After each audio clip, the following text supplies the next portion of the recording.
Dang it, now can you hear me? I always need to check that. Alright, so let's start this from the top.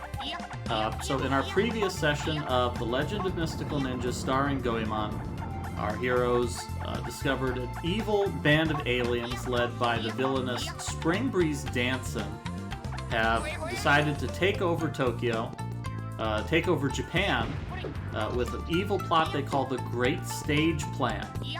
Although the heroes don't know yet what that entails, our players have managed to complete 2 dungeons, and now they are moving on to discover the next stronghold of the Peach Mountain Shoguns, and hopefully stop their evil plot. This is part 2 of 3 parts in this game.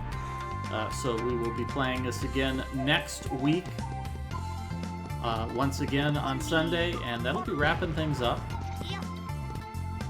Hopefully, you folks will join us then. We've already planned ahead for next week's game, or not next week's game, but in 2 weeks we're going to be picking things up. We're going to be playing The Legend of Zelda Oracle of Ages for the Game Boy Color.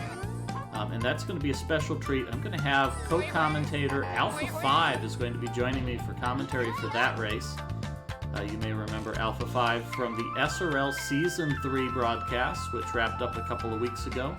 He's going to be joining me, and we're going to be having plenty of fun making fun of The Legend of Zelda Oracle of Ages for the Game Boy Color. And if that is a game that you happen to be blind to, we strongly encourage you to join us for that race. It will take a couple of weeks to get through, but that'll be a lot of fun. That'll be a more straightforward Zelda than some of the 3D Zeldas that we have been playing. So that should make for a more straightforward, exciting race, I think.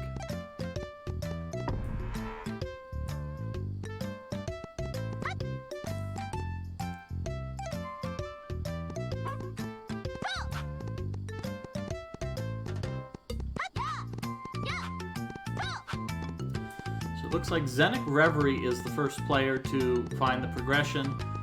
Went immediately to the Plasma Fortune Teller, was informed that they needed to go to the Chugoku region, and because they don't speak any Japanese or have any idea what that is, Zenic has wisely just read every sign in town until he found the one that told him which direction to go, and progression is had here. So if you are familiar with the with the Ganbare Goemon series, there are 4 main protagonists.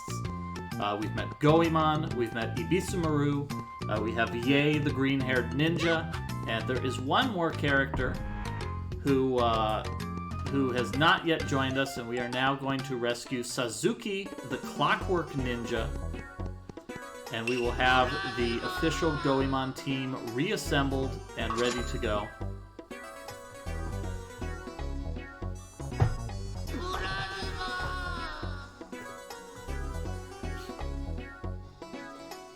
We will have a pretty good dungeon today. I hope everybody is ready. You've got your audio configured, you've got your snacks and your drinks ready, because today's goal includes a dungeon with an absolutely boppin' soundtrack. The latter half of this game has some really good dungeon themes in particular. So if you thought last week was okay, get ready, because the game just keeps getting better as we go further on in.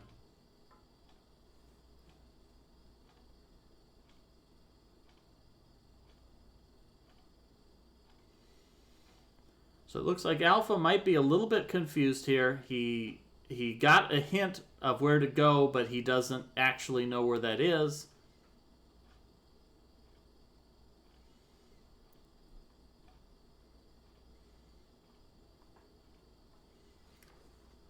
When in doubt in this game, always go back to Zazentown, because half of the game's plot points are in Zazentown.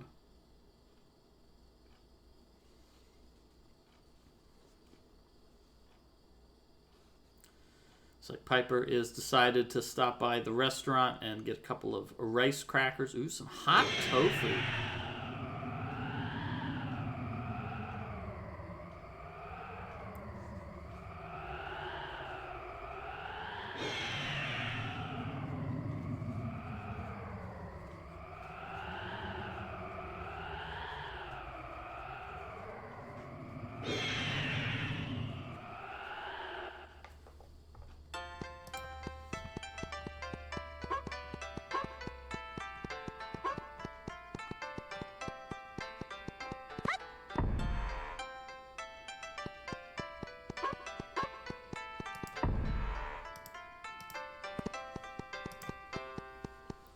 So it looks like Zenik Reverie has discovered this mysterious tree and has climbed to the top and finds there's nothing to be found here. Unfortunately, this part of the game requires the players to get a couple of explicit hints from NPCs. We spoke last week a little bit about it. When we do these blind races, the players do receive a paste bin that contains some basic gameplay tips on how to progress. And this week we did give them one very explicit hint. I gave an explicit hint that the coffee shop in Izumo, which is the area that Zenik Reverie is currently in, it gives some very explicit hints on where to find the batteries that they are searching for to repair Sasuke the Clockwork Ninja. And if Zenik talks to the people in this coffee house, he will be directed first to go to the sand dunes in the desert. In the desert, there's just a battery just hanging out at the oasis for no particular reason. And later, upon returning to this coffee house, they will get the second hint, which is to climb the tree and to use the camera.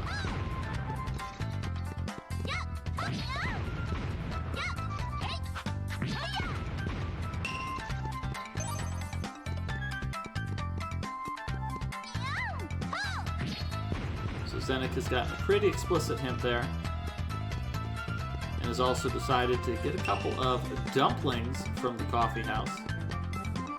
One of my weaknesses, I have very few weaknesses, but one that I do have is that I love wonton soup from the local Chinese restaurant. So I love dumplings in soup or by themselves. So I can sympathize greatly with Zenik Reverie's decision there to pick up a couple of dumplings. We also saw a little bit of an inconvenience there. Zenik has been, wisely in my opinion, has been using a lot of this chain pipe with Goemon because it has an incredible amount of reach compared to the basic weapons of any of the characters. But it does have the one disadvantage that it has a pretty small hitbox, and if an enemy gets close to you, it's really difficult to hit that enemy compared to using one of your regular weapons. So it is a smart idea to take the time to swap out to a melee range weapon if an enemy gets too close to you. See, Alpha and Pika Pals here, neck and neck, they're both deciding to climb up on this little red arch to try to get this fortune doll. Pika Pals manages to grab it. Alpha slips and falls. We should note for people who were watching last week, you may have noticed that Alpha had a lot of difficulty controlling his character in the previous race. After the race, he gave a little bit more insight into that he was using an N64 controller that was pretty worn out, and it had a pretty big dead zone to it. And so he was having a lot of difficulty controlling. He had a very small window for tiptoeing, and a pretty large window for his character just deciding to skid to a halt. So we should see him playing a lot more, his movement should be a lot smoother now. He did wisely purchase a new controller to play with his N64. It's not a thing that we talk about a lot. Mystery Tournament we tend to talk about. It's pretty free-for-all. We're pretty generous for how players play. We even go so far as to make it optional to play games that require things like analog sticks. But it is very important that if you're going to participate in these races, that you have at least one comfortable controller to play with. I'm personally a big fan of the Xbox One controller. The Xbox One controller has a pretty decent D-pad to it. It's got nice analog sticks. There's a lot of players who focus on more of the retro games, pick up like iBuffalo pads or things like that. Something that's got a nice D-pad to it, which is important even when playing PC games. There's a lot of players who they do so much better. We do have a couple of players who are pretty talented with a wide variety of controllers, though. Alpha 5 in particular, I know, has been playing a PC game, a precision platformer called Garlic lately, And because Alpha is absolutely insane, he's doing that with a keyboard. And much to my shock and amazement, Alpha is a very competent player on keyboard for precision platformers, something I absolutely cannot do. So kudos to Alpha for having that kind of talent to play games on a keyboard, whereas I would always go for a controller. So it looks like Zenic Reverie is running ahead of the other players right now, has already found this desert area, and it looks like I think he's already found the battery. Unfortunately, I wasn't really paying close enough attention, but I think he found the battery at the Oasis, and he's exploring the area. I think he's determined that there's nothing left here, and so he's saving a little bit of time here by skipping ahead to this Izumo coffee shop. Looks like Alpha has also found the coffee shop and is going to be heading out. Excuse me. Be heading out to those dunes pretty soon.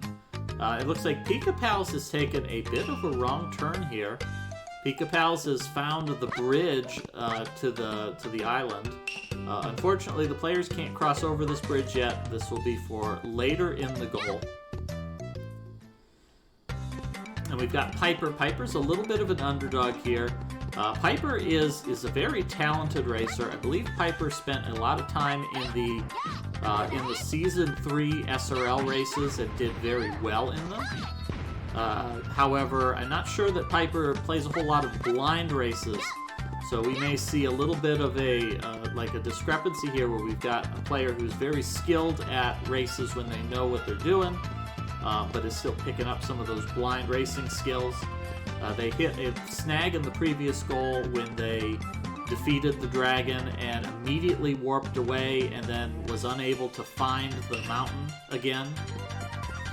So they lost quite a bit of time on that. I think that this goal won't be nearly as bad for that, so hopefully the players will be able to stay pretty close together, although they didn't do too poorly last week. I think last week we had everybody finish within a span of an hour, which is very good. The players finishing within 50% of the goal. That's a pretty good performance, I think. Today's goal, I think, is going to take most of our players an hour and a half to 2 hours to complete. Maybe a few of them will take a little bit longer to do it. But we should have plenty of exciting action waiting for you folks here, including the very excellent Festival Dungeon.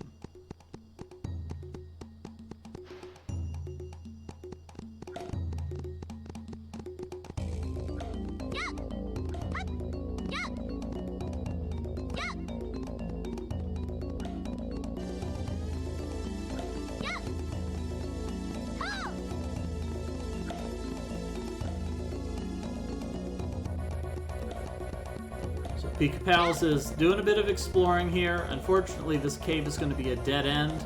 Pika Pals is going to find a sign and the save point, but is not going to be able to progress. The good news is he's going to know exactly where he needs to go as soon as he gets Sasuke, because he's going to be tipped off that this is the location of the third dungeon.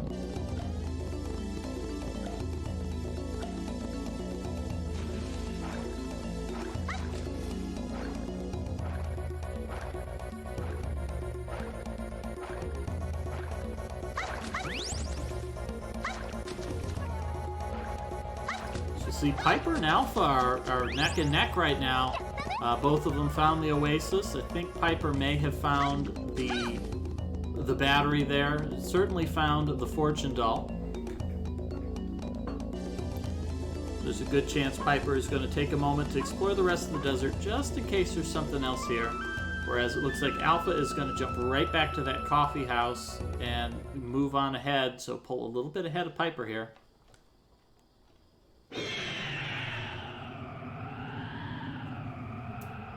But everybody is still chasing after Zenic Reverie, who has found the second battery and has resurrected the fourth and final playable character, Sasuke the Clockwork Ninja, who brings to bear some firecracker bombs, which will allow them to break some of these cracked doors and walls that they've been finding.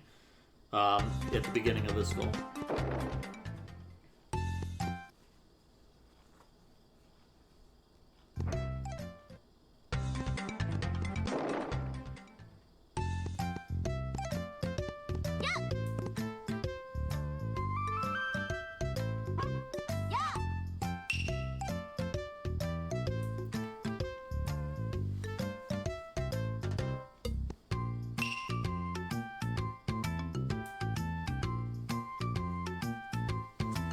Now, for getting the hint from the young woman who says that she loves electricity, and she has begged you to take a photo of a battery with your camera. It's always good for you to have a hobby, something that just excites you. Electricity is not necessarily my first choice, but it's a perfectly valid choice.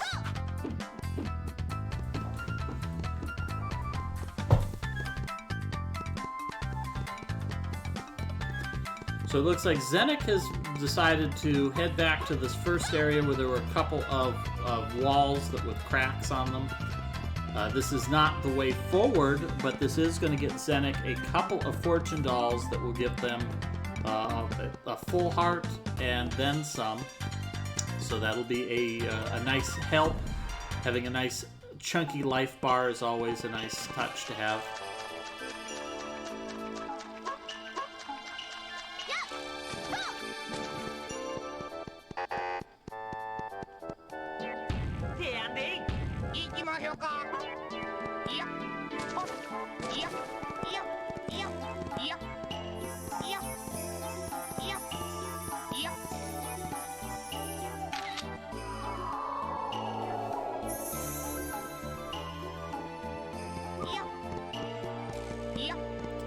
And Zenix found a little hut here that's got some jars with money in them. It's a good idea to collect money when you can. This goal, it's not such a big deal, but in the next goal, the players are going to need a big chunk of casharoonie if they are going to finish the goal. So we will hopefully see our players farming some money in the next goal. They will get a heads up to that, so it won't hit them by surprise.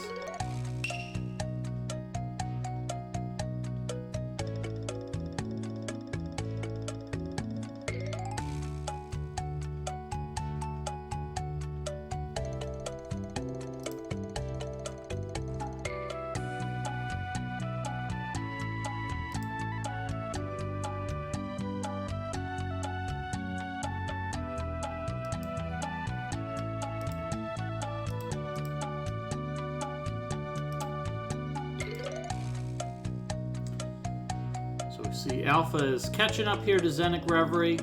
We've got Pika Pals and Piper are a little bit behind. This may be Pika Pals finding the second battery. And I think Piper may, if Piper's got the hint about the battery and the camera, yep. So it looks like Piper picking up this battery. Everybody is really close today. Looks like Zenik Reverie is following up a bit, collecting this fortune doll on top of this red archway. Zenik might need to read the paste bin about how to control the camera. Zenik might not realize that you can hold the R button and then move the camera. There it is, finds it. Alright, that should make it a lot easier. Oh, nope, takes a slip. So it looks like our players will be making their way to the next dungeon. The next dungeon being the Festival Castle. Alpha heading back to Zazentown. Alpha might be preemptively going for a hint just to figure out where he's supposed to go next. See, Zenik very carefully moving here. There we go. Zenik manages to get the fortune doll. And that is the fourth fortune doll for Zenik, so that's another heart container. So that puts Zenik in the lead for health with a very plump 12 hearts.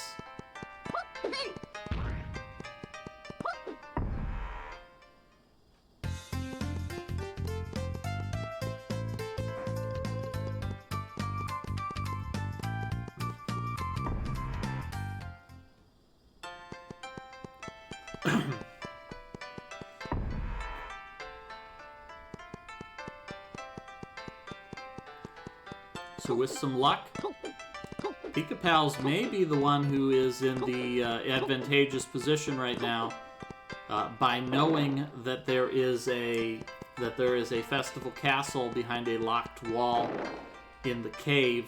If Pika Pals heads straight back there, he will be in an advantageous position because he will be able to go straight into the next dungeon and start his exploration. Oh no, Pika Pal's heading back to the desert. Perhaps he thinks something was left in the desert that he didn't find.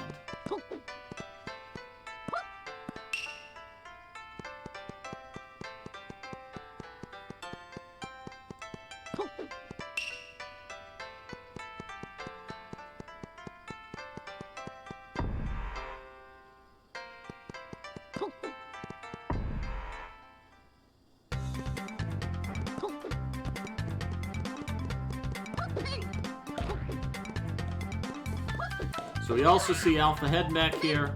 Alpha's going to blow open these walls and get a couple more heart containers.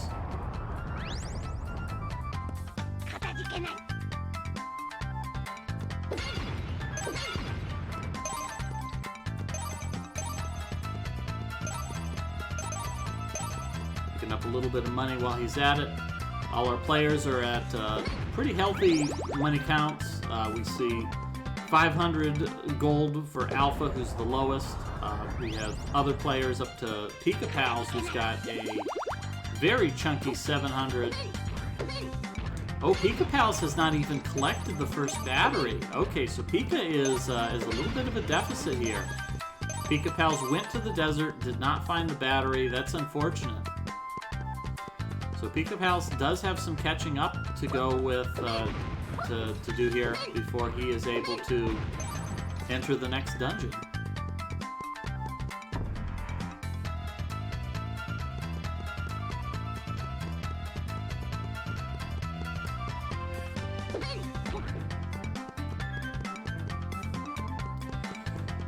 Now hopefully Piper is paying close attention to their mini-map, because their mini-map has a couple of helpful hints. It'll show the location of the entrances. So this is a bit of interesting decision making here by Piper. Piper is looking at the world map, and I think they've picked out that big icon on the world map must be the next dungeon, which is accurate. Hopefully this is going to pay off and that their interpretation of the layout of the world map to the mini-maps is going to match up enough that this is the way to go. I think they may be right. I think this might be the right decision for them.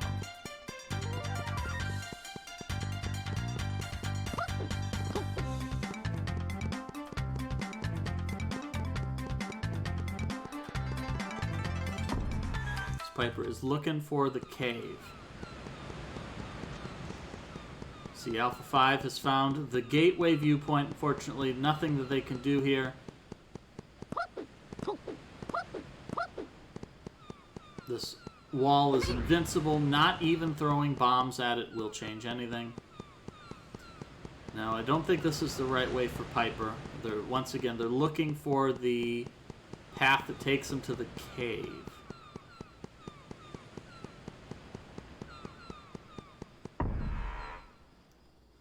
I think Alpha's found it, or Zenik has found it. This is the cavern that takes him to the festival, to the castle. Reading these signs pays off. Pika Pals exploring the desert. It looks like Pika Pals is right about ready to leave the desert. Has picked up the Suzuki battery number 1, and hopefully they head back to the coffee house to get their hint, an incredibly important hint, because otherwise they are very unlikely to think of just using the camera in a random ass room with a tree.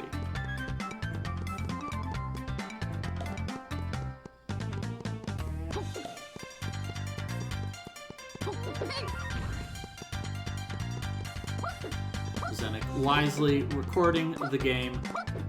This game does have total game overs. Play Legend of Zelda and you lose all your hearts, and who really cares? You'll just respawn at the entrance. In Goemon 64, if you take a death, it's all over. You take too many deaths, and the game will restart from the beginning and force you to load a save file, which is absolutely not a scenario you want yourself to be in. I think this is the cavern that Alpha's looking for. Yep, so Alpha will be entering the Festival Castle not too far after Zenik. If our players are particularly skilled, Alpha may be able to make up some time against Zenik by better dungeon navigation.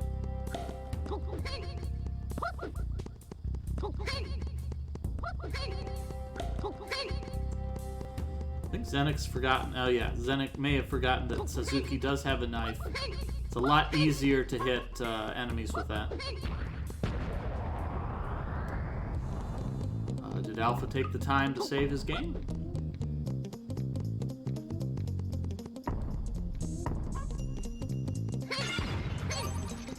And here we've got this excellent Festival Temple Castle musical theme.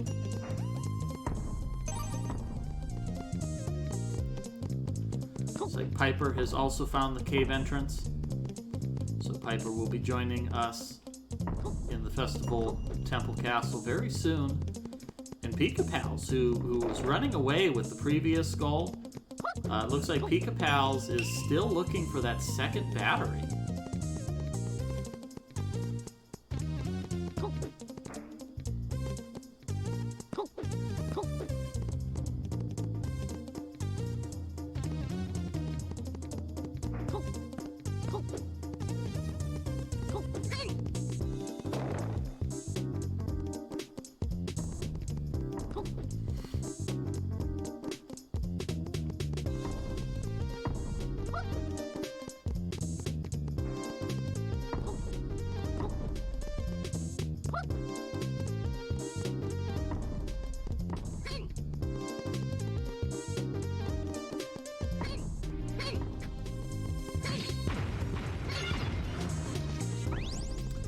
I just want to rock out to this music. I don't even want to make any commentary.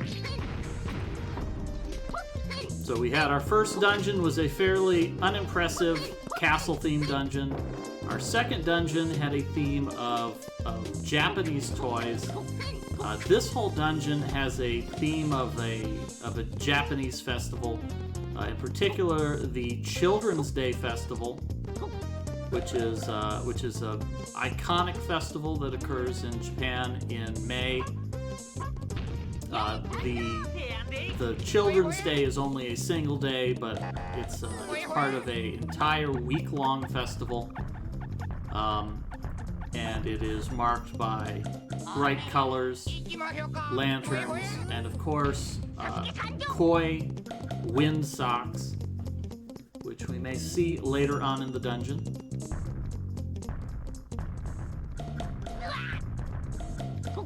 But now the players have a full selection of characters.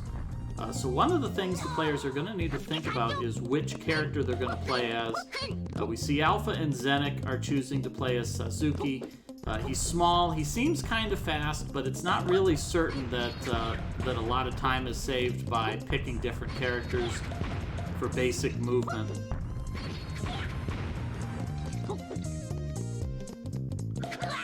Pika Pals looks like he's got the camera and has selected Ibisumaru, so it looks like he's about ready to pick up his second battery right here. And it looks like Piper is sticking with Ye, Ye being the third character we found.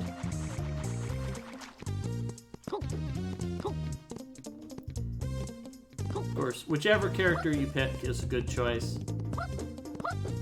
So there is absolutely nothing wrong with the player selecting their favorite and just sticking with it.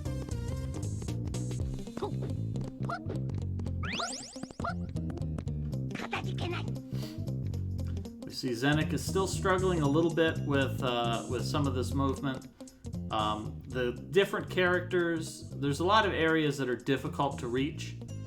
Zenik manages to grab onto a ledge and climb up here and gets to pick up a fortune doll, which is basically a piece of art.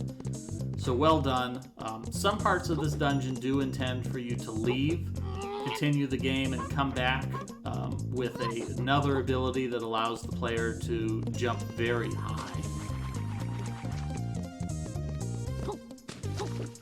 But we won't see that in today's goal, unfortunately.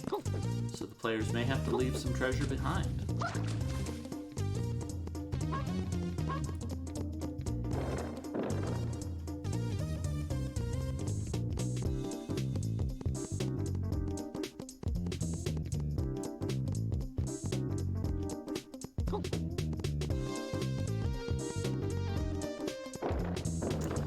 Palace has recovered Sasuke, the Clockwork Ninja. So he's got a couple of choices of where to go. He almost certainly remembers the cavern with the dungeon at the end. He may recall those couple of locked warehouses at the beginning of the Chiguko region. So we'll see whether he decides to make a beeline for the castle, or whether he takes time to explore a couple of optional rooms that may have some treasure in them.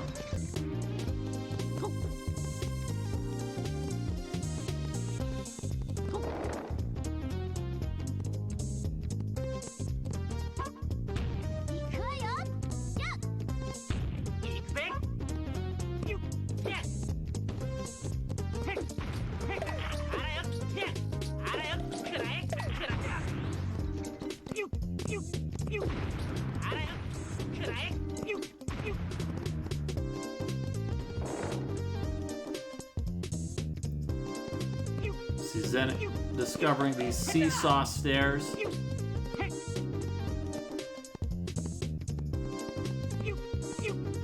Suddenly this is a physics puzzler, the best kind of puzzler, and the best kinds of physics.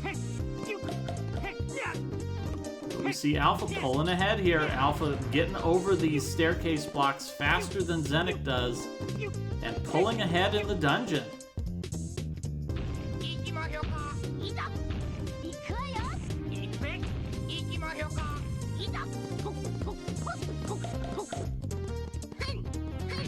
Alpha switching back to Sasuke, not certain if he thinks Sasuke's faster, he's lighter, or he just thinks he's way cooler.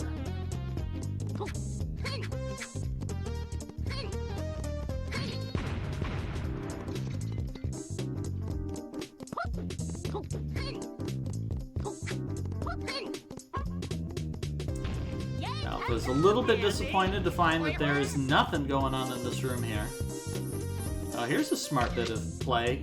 Flashing this camera in case it makes something appear. Nope, this is a one-way tunnel. So Alpha's gonna need to turn it around and check the other way.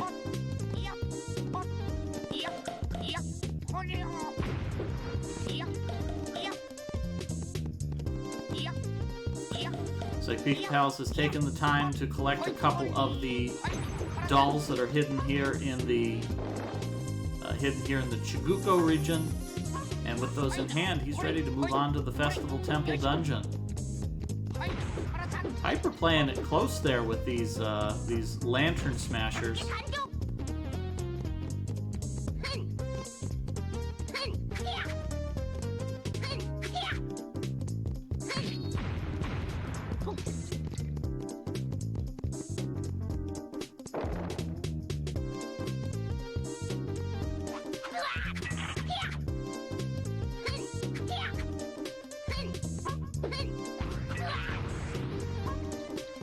Alpha's taking a bit of damage here, needs to be cautious.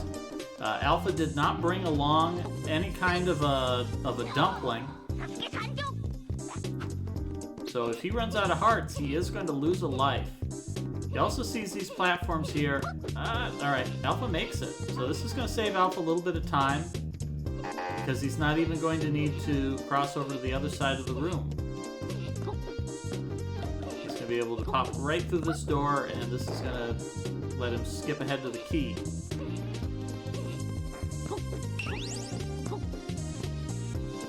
So nicely done by Alpha.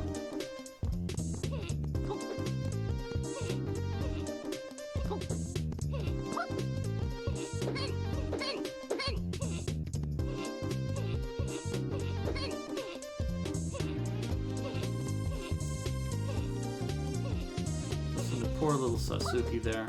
Sasuke is so tired. Alpha's literally throwing away all his money.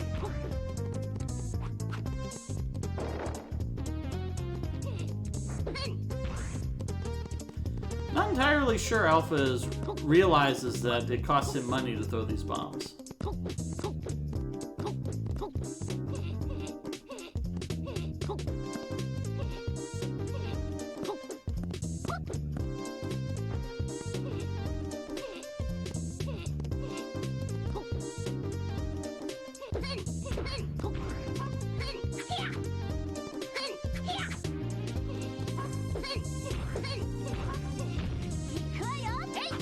Looks like Alpha's had enough of Sasuke and is going back for good old standby yay.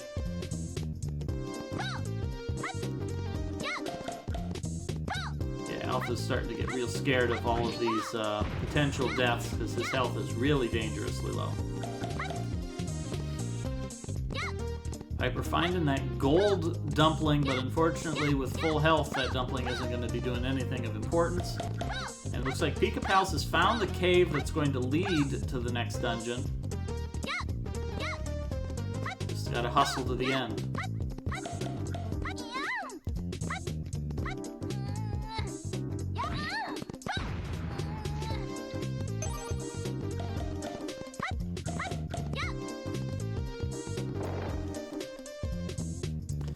Zenek Reverie taken the long way around this room, but is rewarded, finds a 1-up. That's going to get Zenek up to a very healthy 4 lives in the bank.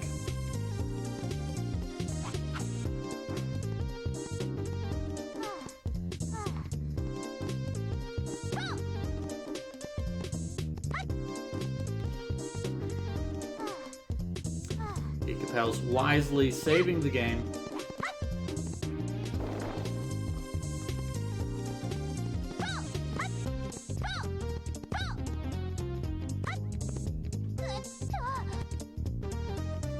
It's good to see Zenek is a lot more comfortable with these grapple blocks now. We saw in the previous goal everybody struggled quite a bit trying to reach them, but now that he's got the jump and grapple strat down pat, looks like Zenek is very easily crossing these blocks. It's like Alpha slipped and fell again. He really wants to get across that ledge. Or does he? Maybe he's just going to climb up here and he's going to move on out. I think this is probably the wise decision.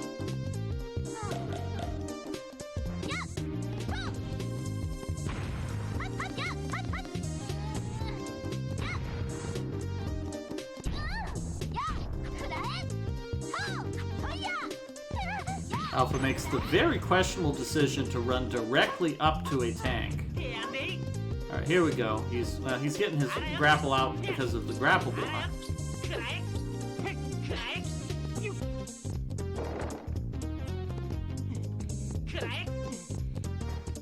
Alpha is 1 touch away from losing one of those 3 lives he's got in stock. He needs to be very cautious here and hope he can find a dumpling soon.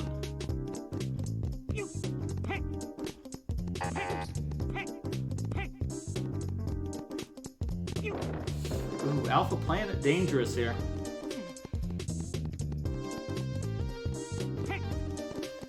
Smart move here. Climb on up. Maybe he can find a dumpling up here. Oh, there it is. Oh, Alpha's so happy to see that. He just shoves that dumpling in his mouth.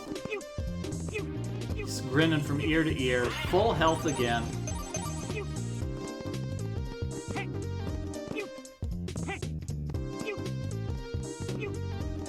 Wants that fortune doll, but he can't get it. Not even Sasuke can jump that high. At least not yet.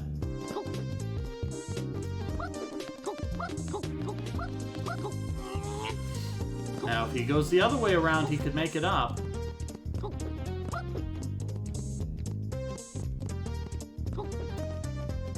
He really wants to do something fancy there. See, Piper is now facing off against these seesaw platforms.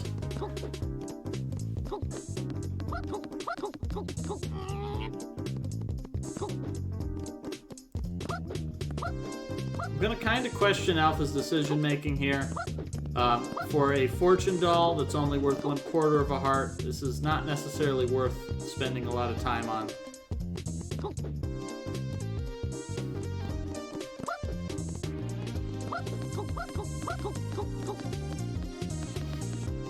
especially because our other racers are right behind him. Oh, there he is. Makes it up.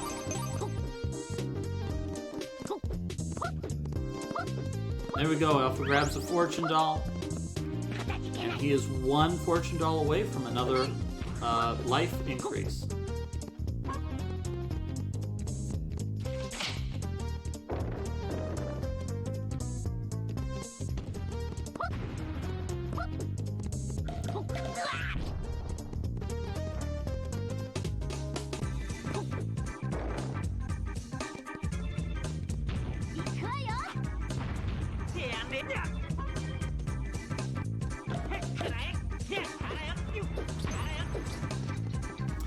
Mentioned before, the exception of the first dungeon, all of the other dungeons, they have 3 musical themes to them, and that as you get further in the dungeon, the different musical themes have more layers to them, and I absolutely love that aspect of this game. That you don't get tired of the dungeon theme, because it keeps evolving as you get further on.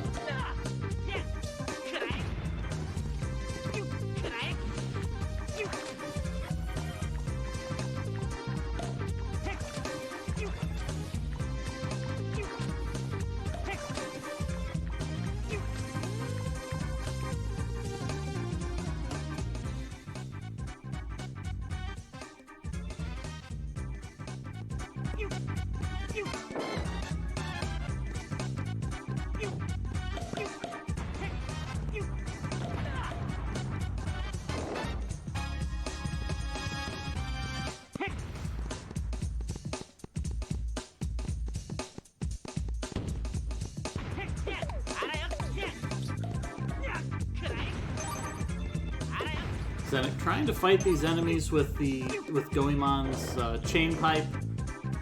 It's not really that great. Once the enemies are getting close, you really want to switch to your regular melee weapon.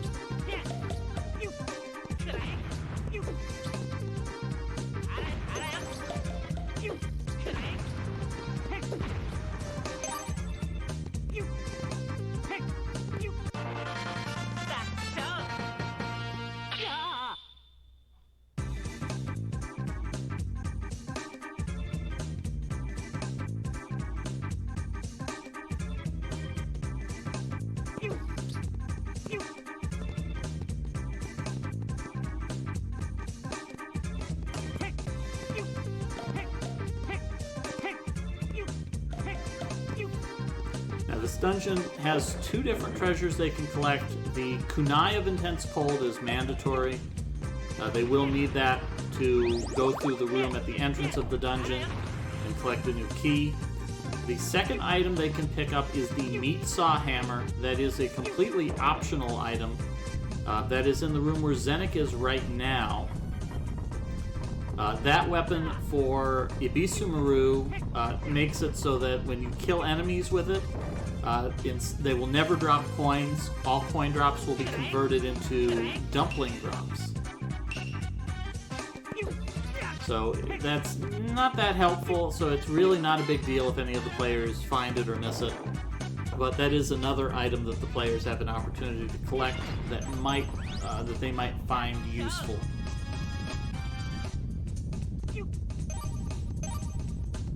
And here it is. Zenik spots this ledge that he can jump up, and he collects the Meat Saw Hammer.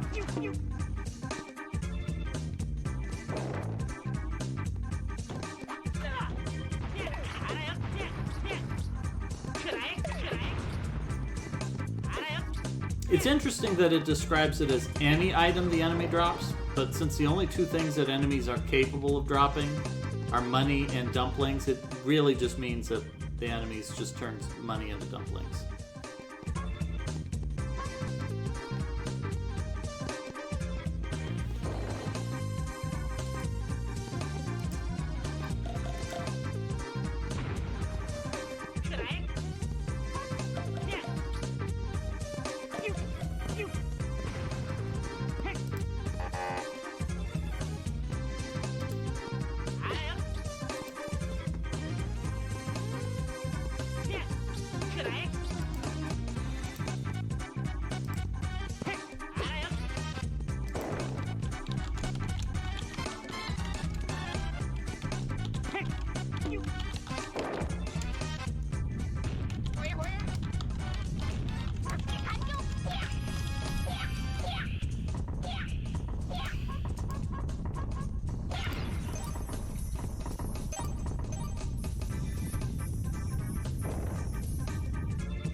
We've got all 4 players in the dungeon at the same time, so this is a pretty close race.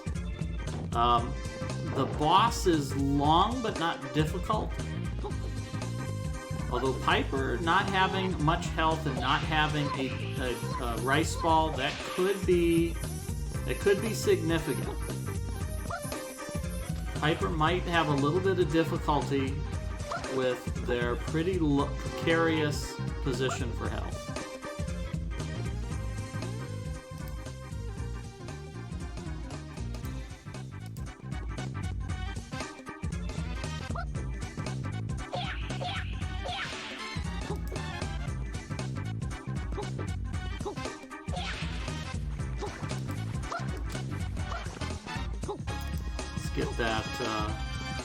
Get that prediction out of the queue.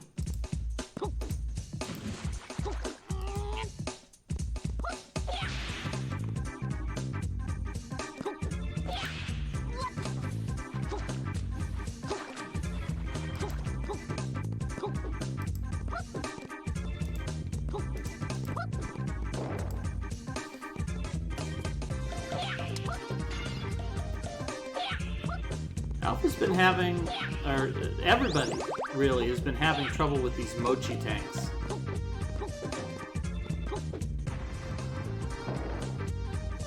Looks like Pika Pals has picked upon the easiest solution, which is to use your grappling hook. Because they're the prime enemy for it. You want to stay way away from them, and they're just gigantic. So you don't really have to worry about getting too close and taking damage. Not sure what Alpha's thinking here. Alpha saw the platform he could use to climb up there, and he chose to ignore it.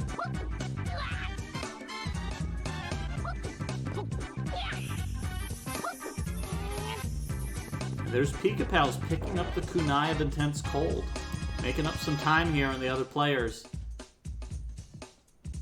There's Piper picking up a surprise pack that's going to put Piper at 3 lives in the tank. Whereas Pika Pals lost a life somewhere. Pika Pals has only 1 spare life, which means Pika Pals can die once. But if Pika Pals dies twice, he does reload his save file. He will have to redo this entire dungeon.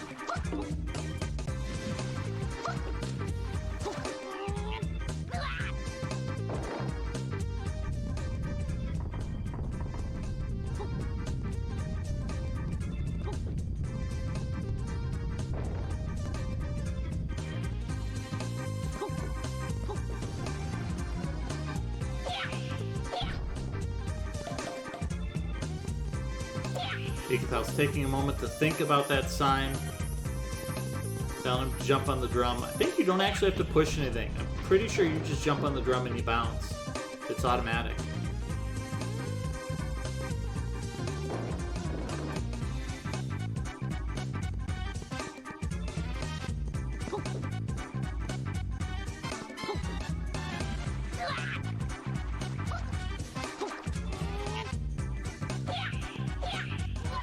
Like Piper's coming up on the kunai of Cold.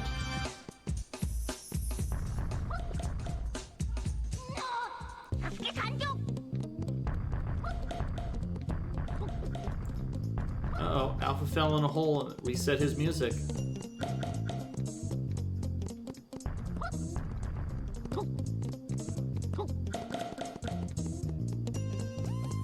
Alpha really wants that gold doll. But unfortunately, he can't get it from here.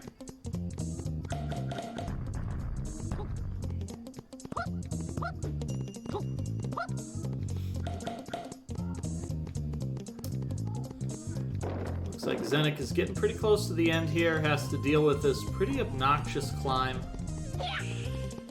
Using kunais of Cold to move these platforms.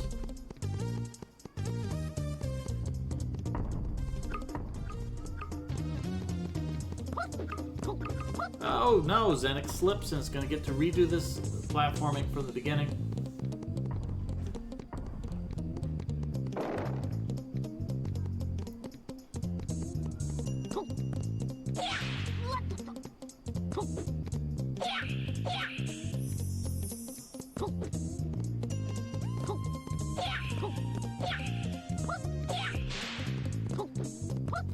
Oop, that platform got hot in a hurry, and Alpha made a hasty move.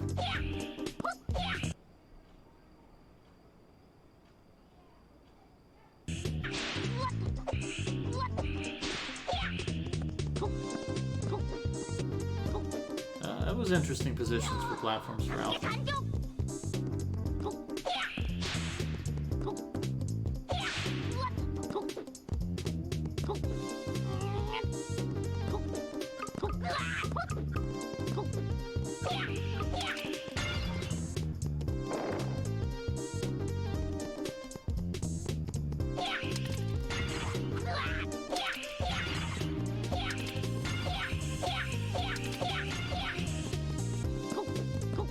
Literally just throwing his money away.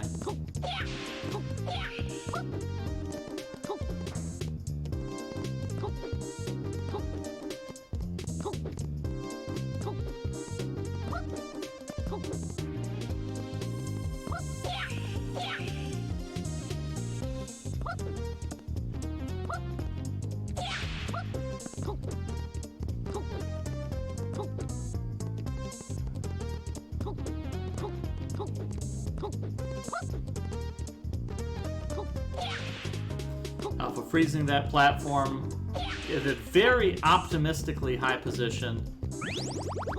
Oh, can he make it? Can he do it? Can he do it? Oh my god, he does it, and then he immediately leaps back to the floor. Impressive, but wrong.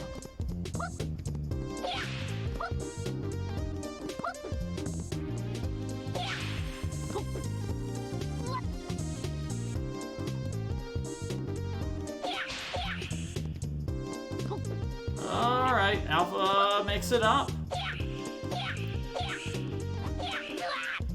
Alpha's throwing daggers like a fool and not hitting anything at all. Alright, there we go.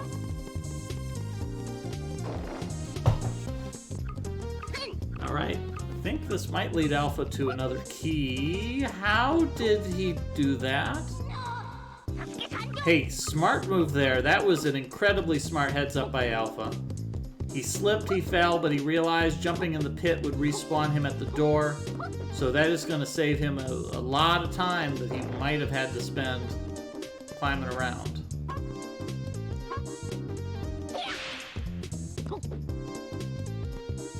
Oh no! Unfortunately, there are no pits here.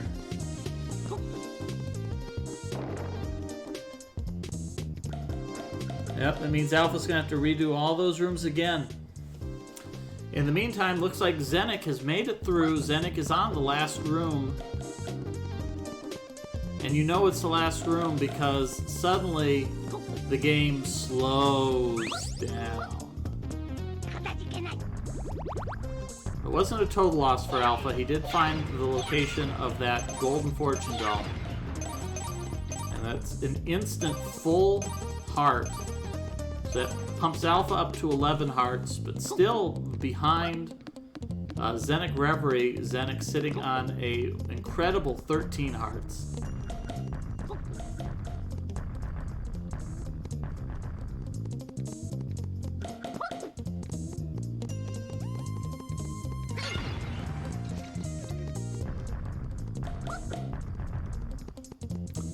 Alpha's going to need to move through this pretty quickly. He's lost a lot of time having to redo this sequence of rooms. And it looks like Pika Pals is catching up. Pika Pals is now in the same room as Alpha. Those of us in the biz like to call this a high five. The biz being what people who are in the biz call the biz.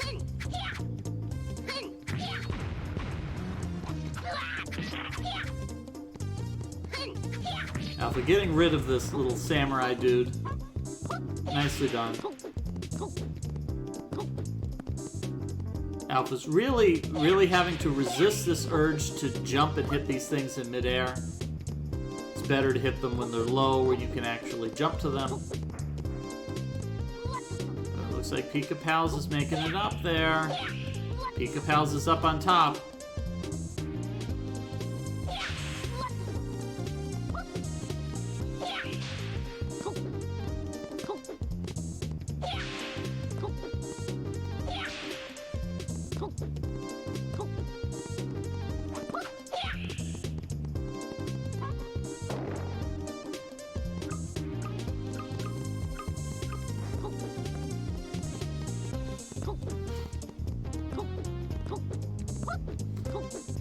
Alpha and Pika Pals are really close here. Now, Alpha's been here before, so hopefully he will be a lot more cautious about his platforming.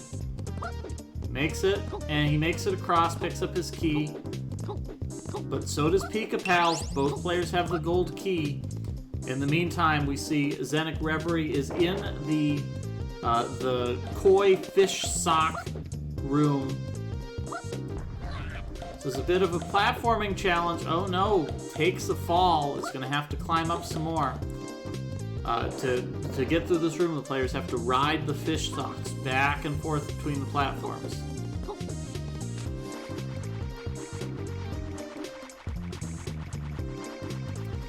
So Zenic is in a very good position here to finish up the dungeon. Oh, it gets hit by a fish sock. Gets slapped by a fish fin.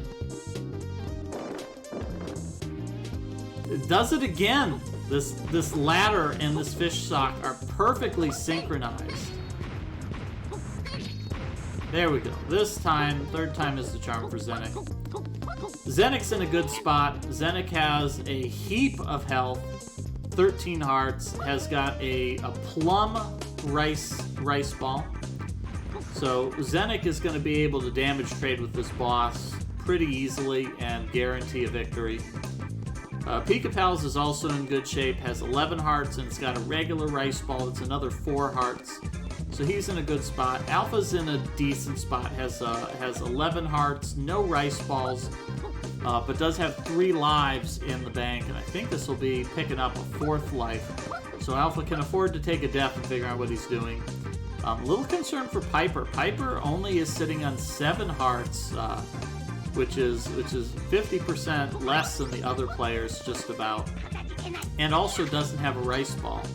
So Piper is going to need to be careful against the boss, because this boss does have quite a bit of health, and Piper needs to be cautious to not damage trade too much.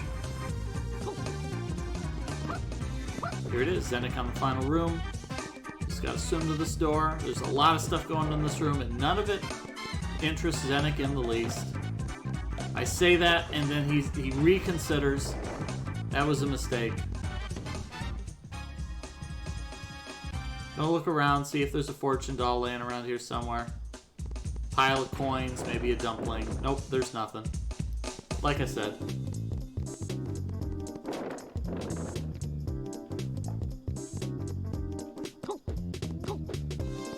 The game very generously telling Zenic how to defeat the boss.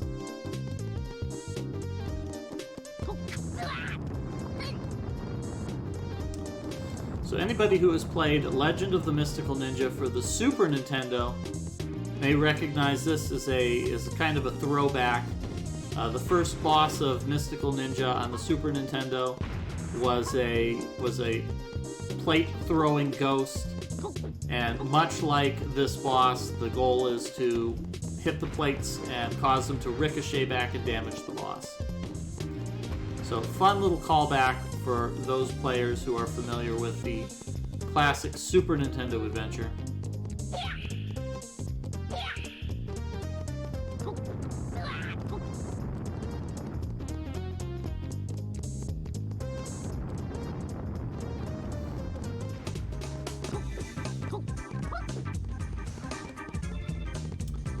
Like Piper might be a little bit lost here.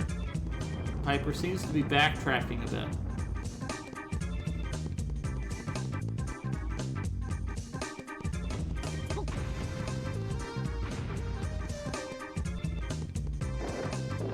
I haven't been paying close attention, so I'm not exactly certain where Piper is or thinks that he is.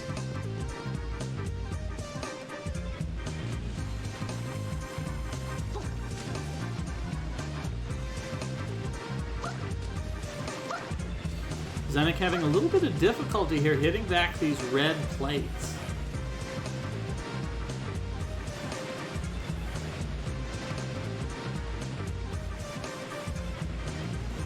Yeah, the Kunai of Severe Cold is definitely not the weapon that you want to be using for this.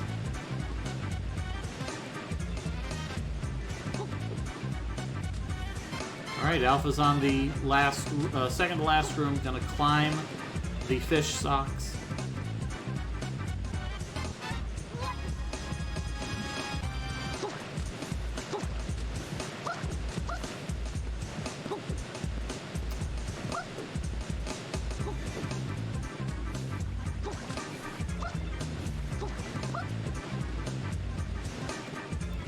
There we go. Zenik manages to hit one back.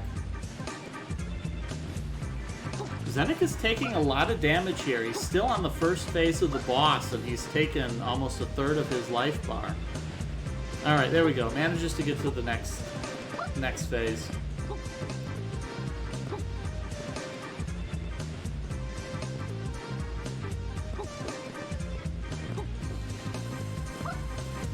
Zenik has found his strategy that seems to be working here. He's now dealing damage and not taking it. So we see both Alpha and Pika-Pals are in the fish sock room trying to climb up here.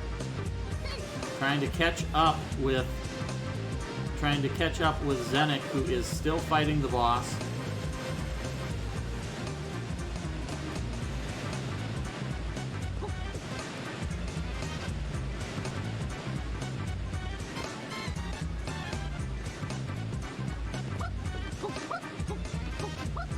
Nice jump there by Piper.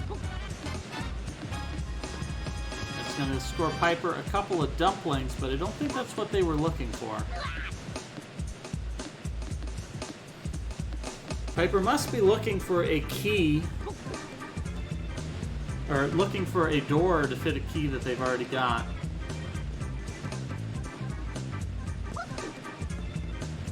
I don't think Piper has climbed the room with the hot platform, so that may be where they need to go next. That, or they've got to go all the way back to the entrance of the dungeon, and they've forgotten that there was that initial room.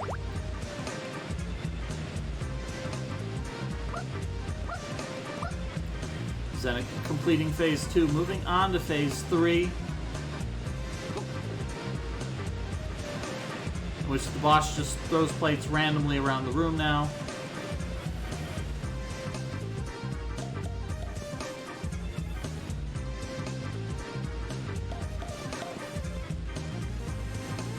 Gotta keep a close eye out for when those red plates show up.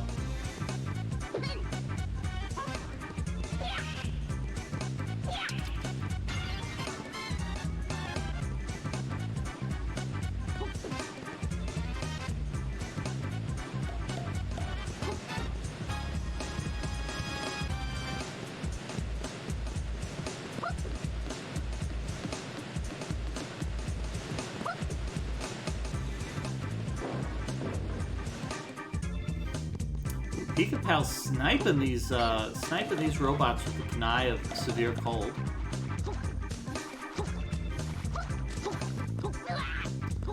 One Windsock to go. Meanwhile, Alpha making it through the final doorway. It's going to be boss fight time for Alpha.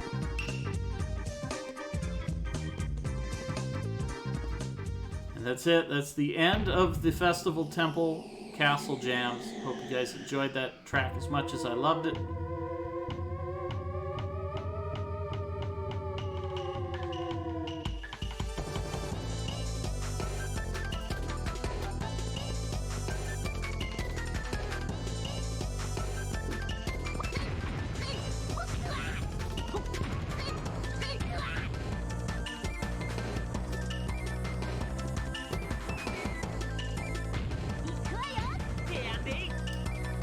Zenik is still on the third phase of the boss.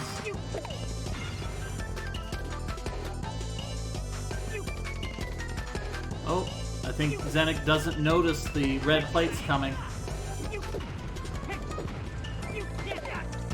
Interesting strategy by Alpha. Alpha is just smashing all of the non-red plates rather than trying to avoid them.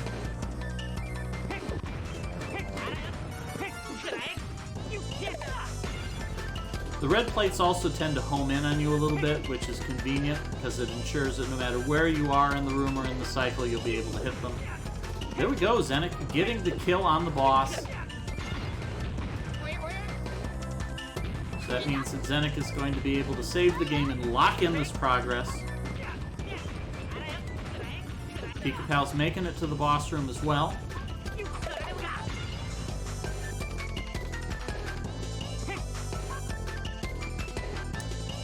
What is Piper doing? I'm not sure where Piper is right now. They seem to have managed to get pretty lost in this dungeon.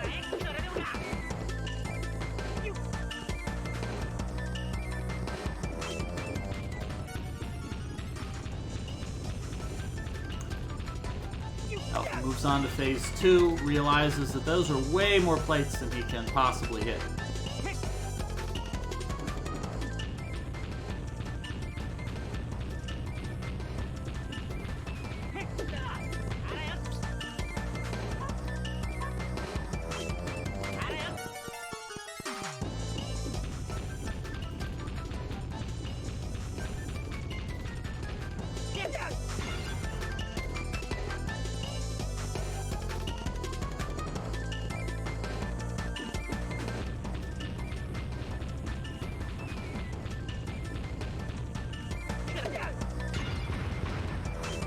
Alpha's still trading damage with this boss. Alpha's getting a little bit weak here.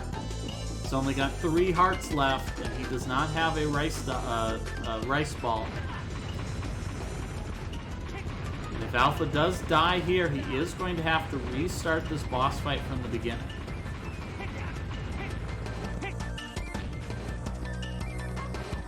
Down to a heart and a half. It's starting to look a little bit dangerous for Alpha.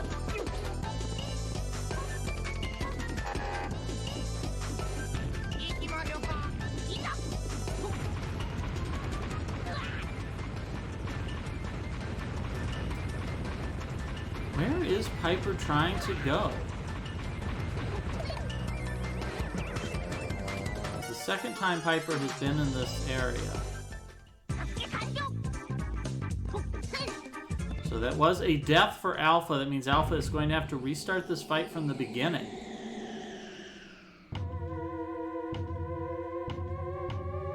The good news is Piper picks up a couple of dumplings. He's going to replenish some lost health there.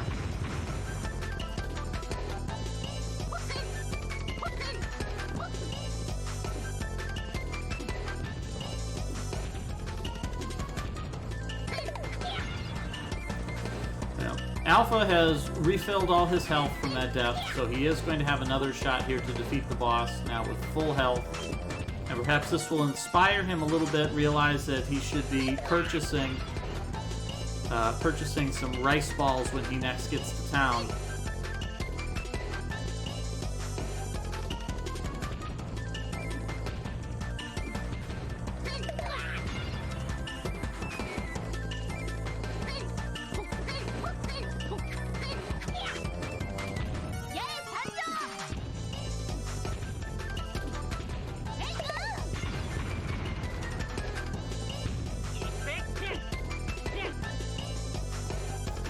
So having completed the third castle, Zenik is back on the prowl to the overworld.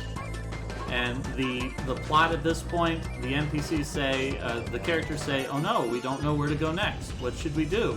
And they all say, oh, let's go to the fortune teller, and the fortune teller will tell us what to do next.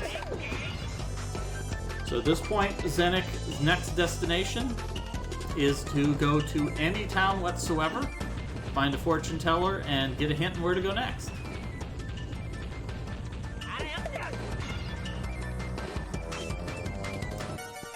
Alright, Piper is back in this room. Has Piper figured out where to go? Piper is leaving this room. That's good. I think that's the right way they want to go.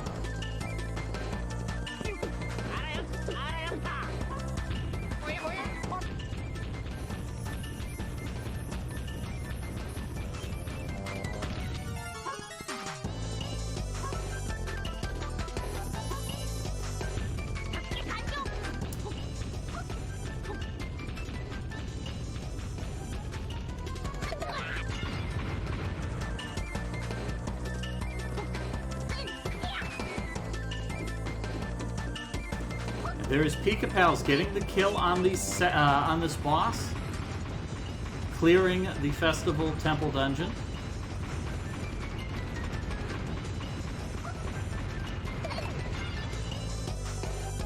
So we will see Pt.2 saving the game and moving on to the next plot point in just a moment.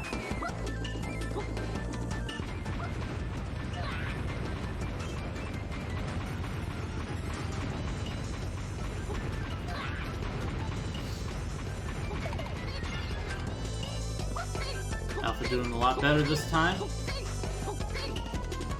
Clever little time save there too. By standing close to the platform, the boss takes less time to do this little zoom in animation for whatever reason.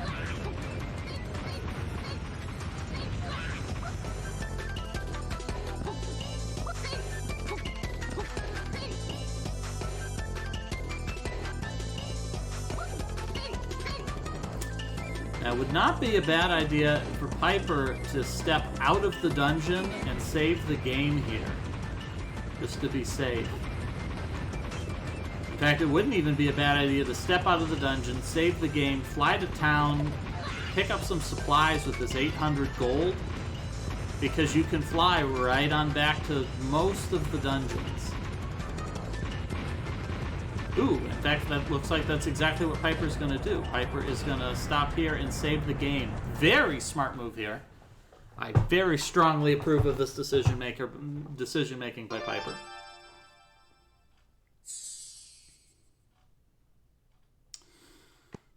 So, for completing the Festival Temple castle here, the players pick up the third miracle item, the Miracle Star. And the villains appear again to taunt the players.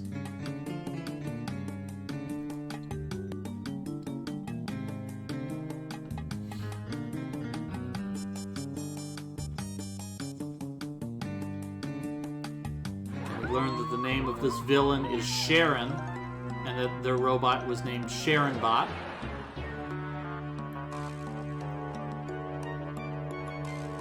Meet the mystery woman who we saw with Spring Breeze dancing earlier, and she reveals her identity. Her name is Kitty Lily.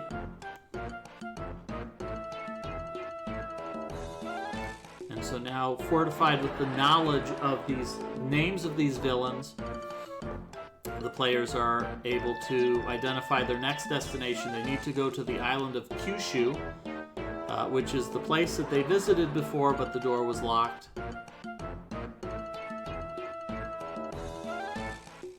We see Pika Pals here has decided to go back inside the dungeon.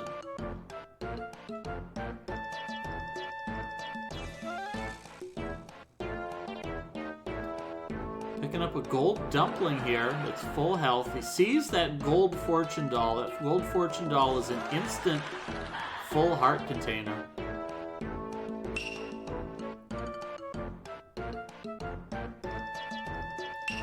Is Pika Pal's trying to get that gold fortune doll? That is a whole heart container. That's a pretty big boost to health. But unfortunately, to get it, Pika is going to need to go to the other side, is going to need to enter inside of the structure, and is going to have to emerge through the door on the back.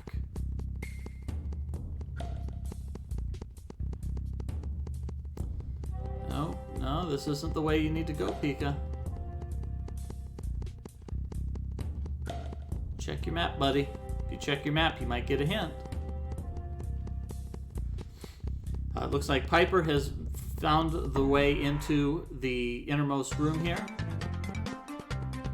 Ooh, Piper sees a gold dumpling and wants it very badly.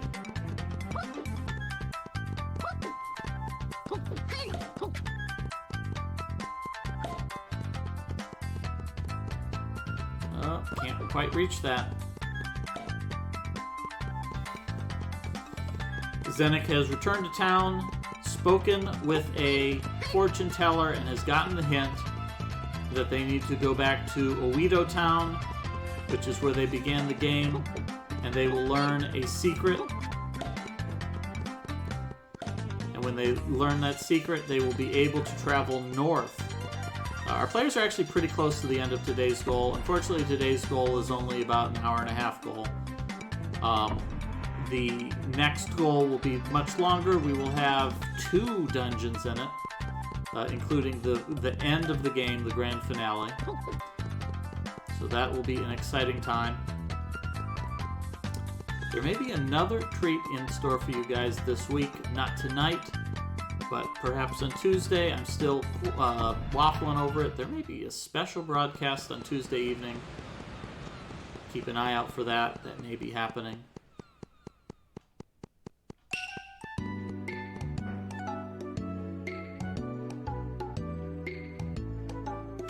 Out of Goemon and his friends, who would read Sail Sail as Sasa Lele, and who would read it as Sail Sail? I think the easy answer to that would be Ibisumaru would be the one who would read it incorrectly. And Goemon would make fun of him, and Ye would criticize both of them for being absolutely ridiculous. The wild card would probably be Sasuke. Sasuke might make the mistake, but then he would be embarrassed over it. Make this jump. All right, Piper makes the jump. He's going to collect the final key. So Zenik is considering spending a little bit of his money on some armor. This armor is kind of worthless. It's not even worth the money. But I think Zenik is in a position where he's saying, wow, I'm loaded with cash, I should be spending it on literally anything.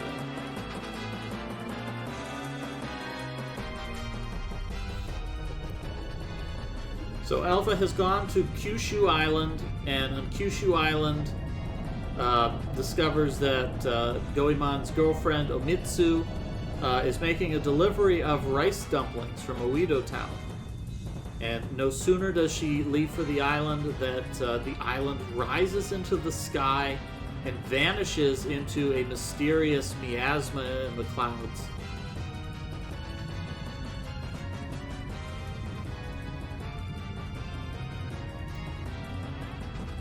Piper found the gold fortune doll. They'll be very happy with that. That boosts them up to 8 hearts.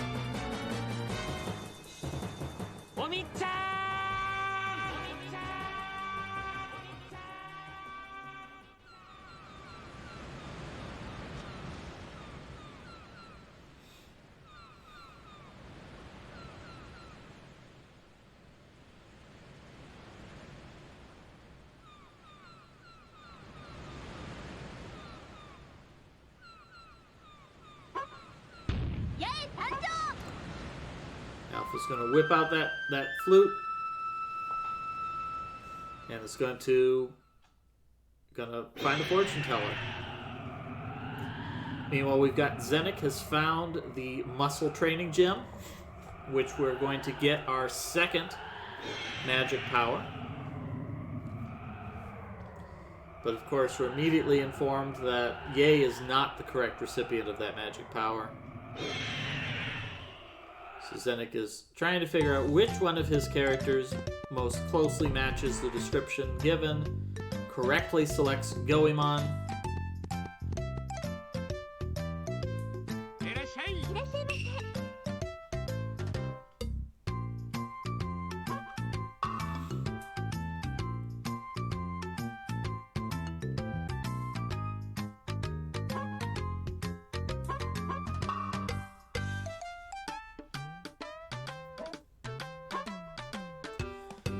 So Zenik gets an incredibly lengthy description here saying, we'll throw boxes to stop these things from popping your balloons. It seems complicated, but the strategy is pretty easy. All you do is rotate in a circle and just throw one box at each guy, and that's it. That's all it takes.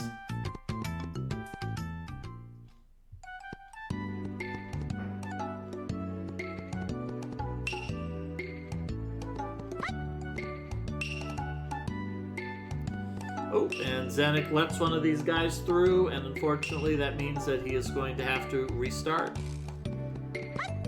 Thankfully, there is no penalty for failing the minigame other than having to start over.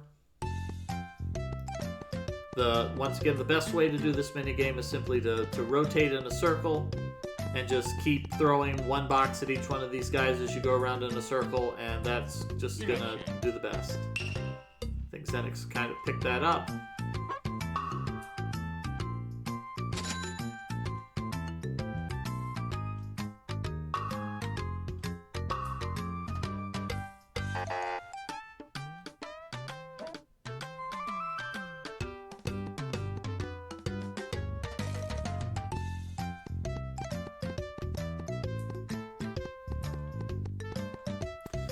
Now this game does have an interesting secret to it. It's not really certain how or why it is that way, but there are a couple of secret NPCs that you can find.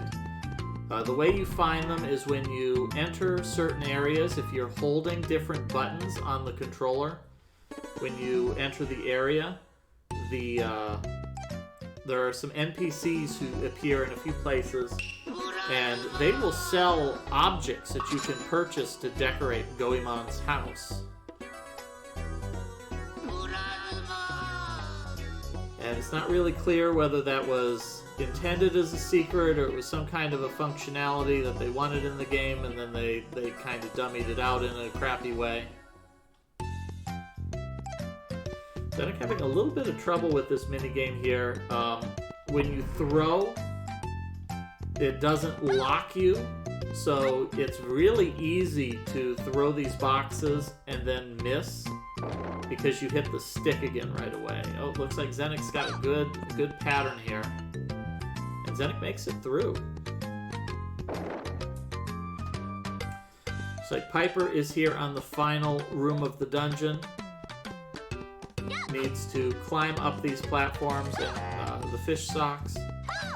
Now, Piper did make a very wise decision, saved their game outside of the dungeon before heading this way. So in the event that Piper does have a lot of difficulty against the boss and takes a death, they will be able to simply reload their save and only have to redo this final room. So that was good planning on Piper's part, especially since they are much lower on health than the other players, a meager 8 hearts as opposed to everybody else has at least 11.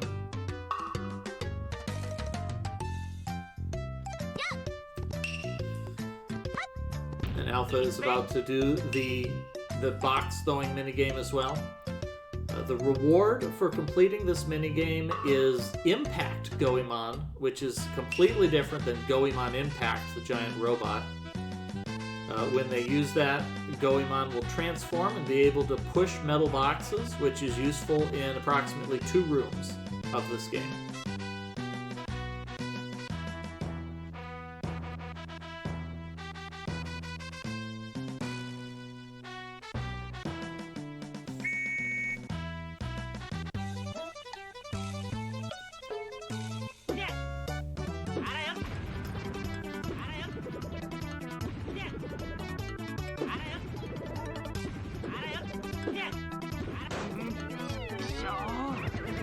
And Alpha has lost, his balloon has been popped, and he immediately collapses in shame.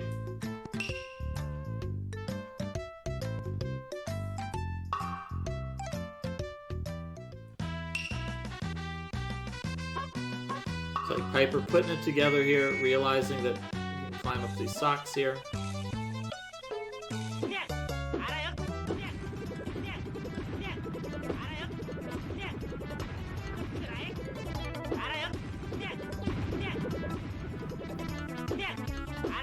Piper making a smart jump there and skipping one of the windfish socks.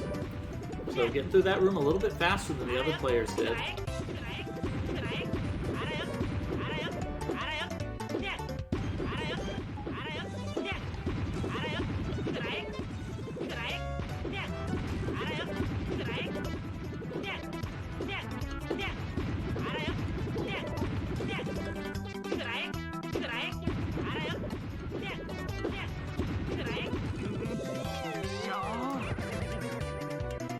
Piper also being lured into a sense of exploration by this giant final room that has nothing of importance in it.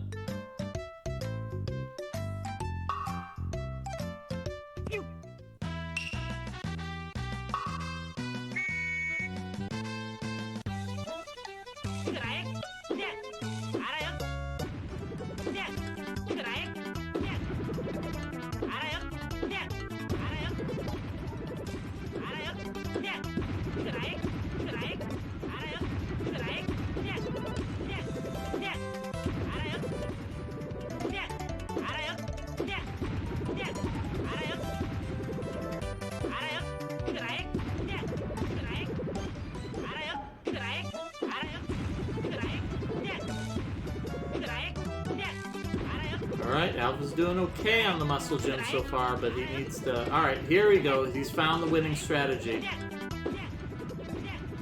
Rotate in the circle and throw boxes. That'll do it every time.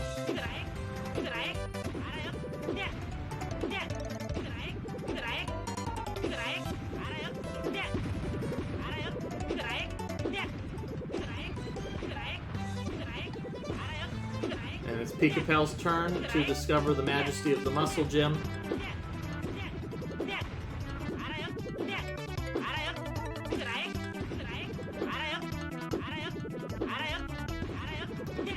Those nice meaty boings every time.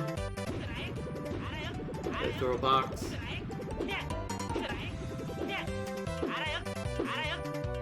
Looks like Zenik has found the tunnel to the northeast and is making his way through.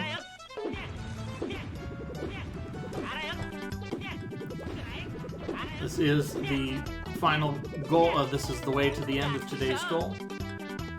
Now there's a little bit of a puzzle here. They have to go through, hit a switch that makes these platforms appear, and then they have to quickly cross the platforms. And it looks like Zenik slipped and fell into a pool full of snakes or eels. It really isn't clear what these are, but they are unhealthy. Now, the end of today's goal, it's there's a couple of ways it can go. When the players get to the end of the goal, they will have an opportunity to go directly to the mini game that will teach them teach them mermaid magic. However, if they decide to go the other way, they could get distracted by part of the next town, because there is another sort of a segment that they can go through to get a weapon upgrade that I don't know that you need to complete this goal. So we may see some players finishing with pretty drastically different times as a consequence, but we'll see how that sort of shapes up.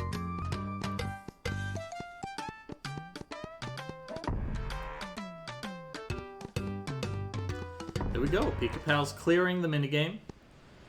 We see Piper is facing off against the next boss. Unfortunately, as we noticed, Piper does not have a whole lot of health. Has less health than the other players. Does not have any healing items. Has made it to phase 3, but we might see a death from Piper. But they're playing pretty well here. They seem to be doing a pretty good job about hitting these plates back, in particular, which was a little bit of a struggle for the other players. Oop, nope, this last phase is pretty miserable. So Alpha 5 using the impact Goemon power. The Goemon transforms into a Super Saiyan, his hair turns bright yellow, and he gains the ability to push metal crates, doubles his attack power, but also doubles how much damage he takes from enemies.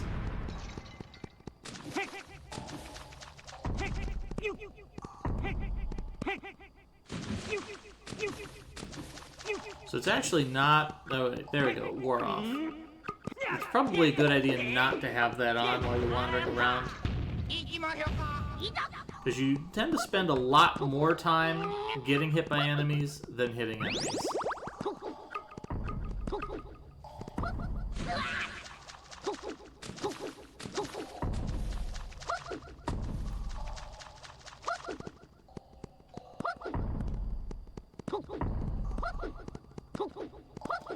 Alpha getting a little bit hasty there and jumps on the platform right before it rotates right out from under his feet.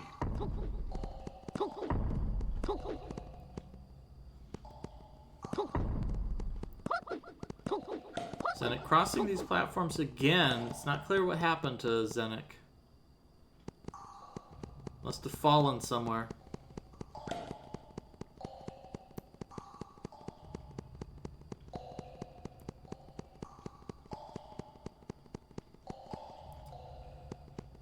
Pika-Pal's has got his new magic ability, isn't certain where to go. Might need to hunt around a little bit before getting that clue that they need to go to Musashi. And there is a block there that they saw at the very beginning of the game.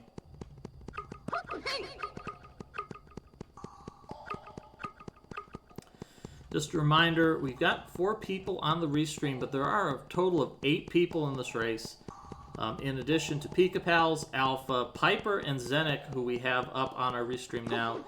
We also have Nighty, Lost for Words, Mooware, and Someone325 are also playing. I know Nighty is not blind to this game, so it would not be particularly surprising to see Nighty pulling out with a first place finish here, given that he already has a pretty firm idea of what he's supposed to be doing in some cases.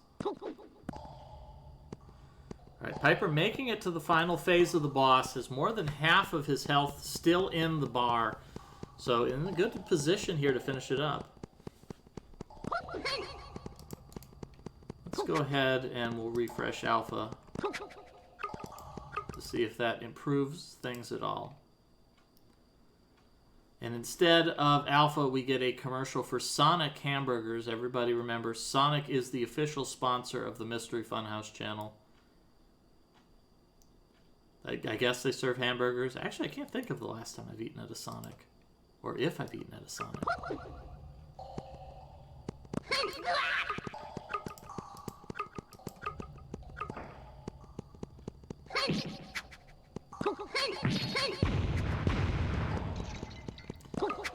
We're getting another hit against this boss. Let's all root for Piper to get cleared through this. I want to say this is probably the only part of the game where Piper's low health is going to matter.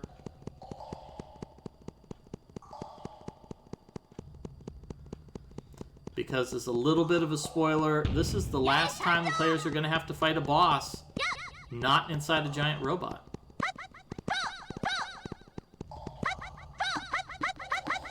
So Zenik has made it through the tunnel and has made it to the snow area. So here there are 2 different paths that the player can take. One just takes them straight onto the mermaid magic and that they can finish up today's goal. Zenik has taken the other path here. This is up to the mountainside. This leads to a little bit of a side path that the players need to go through. Unfortunately, they cannot climb Mount Fear. They need to go back and talk to the NPCs, and this will give them a hint that they need to go back and upgrade their weapons before they'll be able to climb this mountain. And we see Piper here getting the clear on this boss fight. So this means that Piper is going to be able to move on with their adventure, not too far behind our other players in the restream.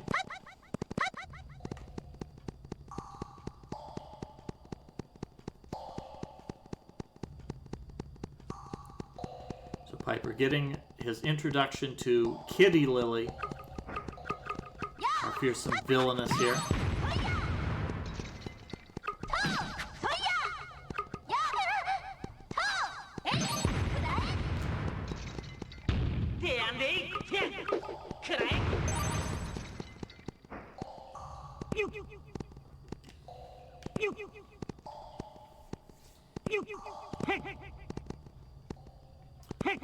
Alpha doing some careful platforming here. He's going to make it through and reach the ice area.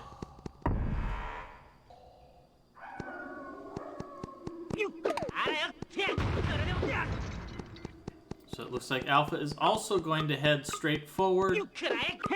And I believe this is going to take him to the festival village.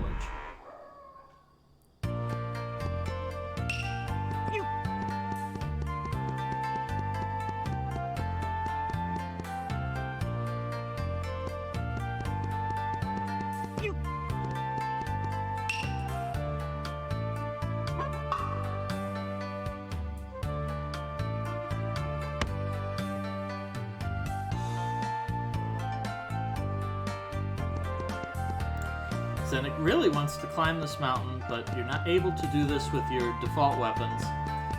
The progression at this point is they need to talk to the first NPC that they meet in town, and he will reveal that they can get upgraded weapons if they climb up and talk to the smith on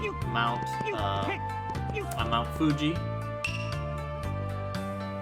Here it is.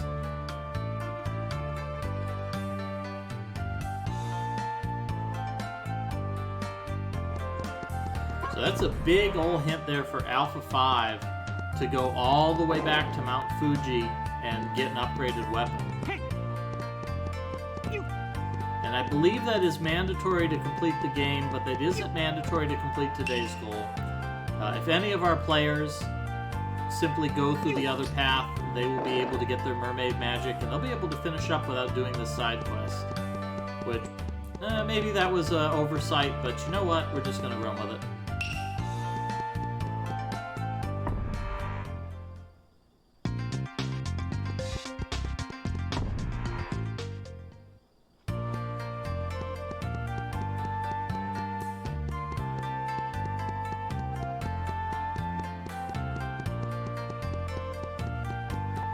Alright, Zenik also getting that very important hint.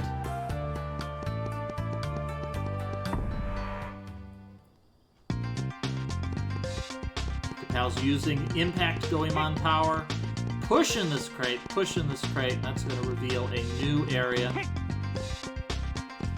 Of course, this also reveals that this game is Sokoban. All video games are Sokoban.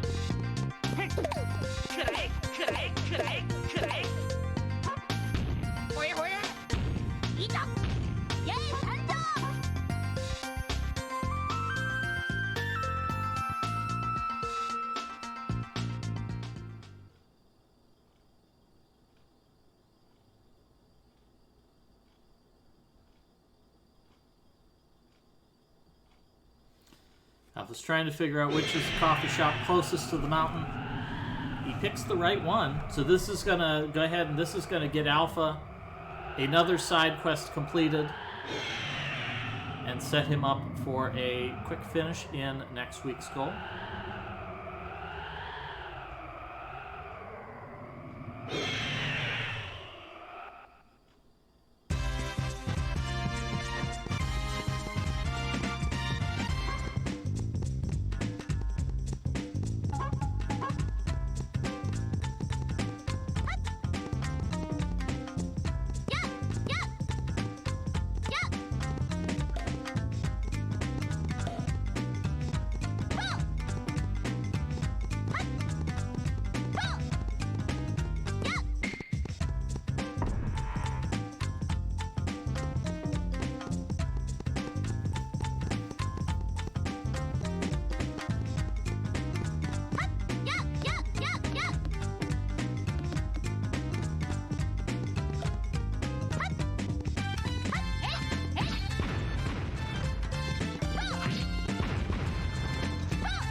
Alpha's been here before.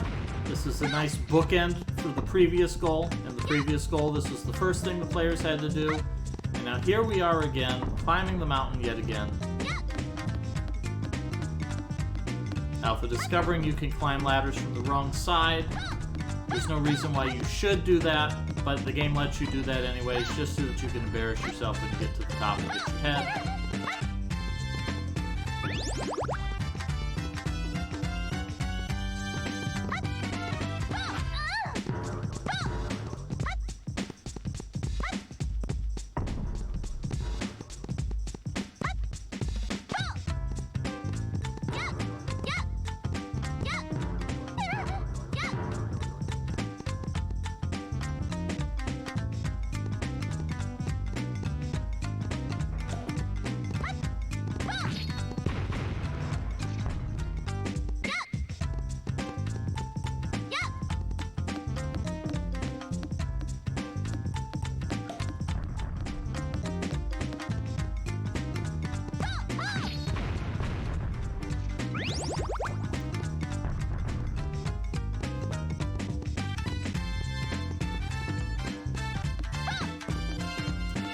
Kapow's making his way through the platforming challenge here at the end of the caves, which will allow him to reach the snow region.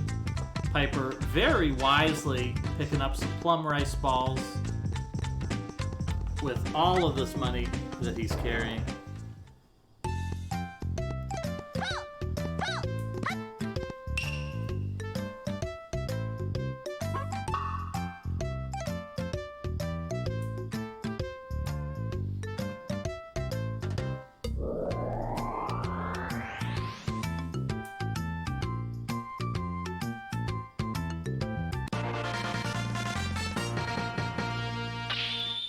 Alpha picking up a permanent upgrade to his weapons. So throughout the whole game, Goemon's chain pipe has been the go-to weapon because it has so much range and really it's the same strength as all the other weapons. But suddenly everybody's weapons have been upgraded now. Now it's kind of smart to just use the default weapons for all the characters, because now they're going to deal increased damage, and a lot of the enemies that they've been fighting before are now going to take half as many hits.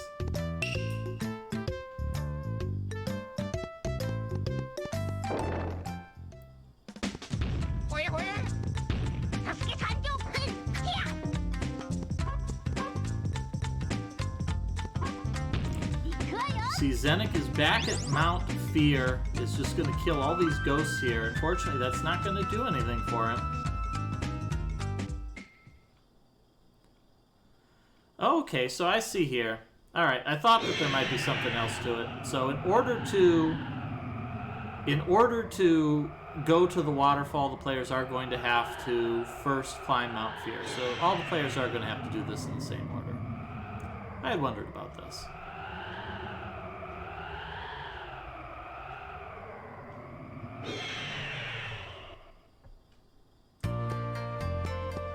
So Zenik is just going to wail uselessly on this rock, but does need to travel to Mount Fuji and upgrade weapons.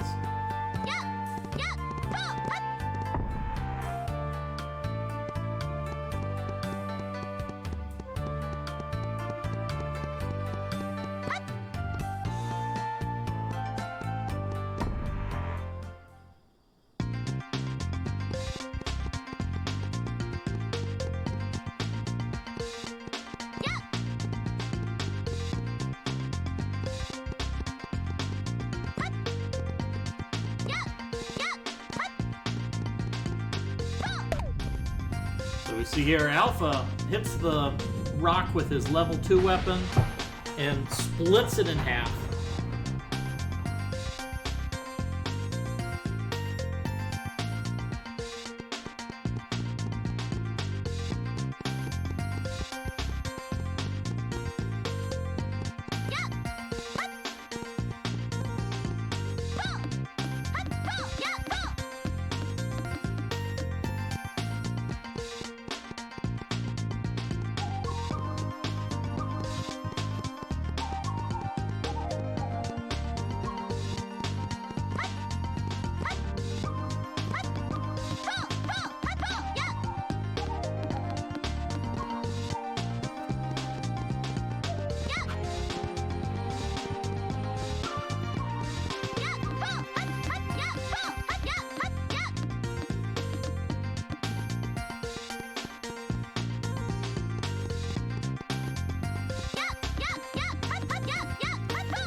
Pals has made it to the festival village and is gathering hints on where to go next.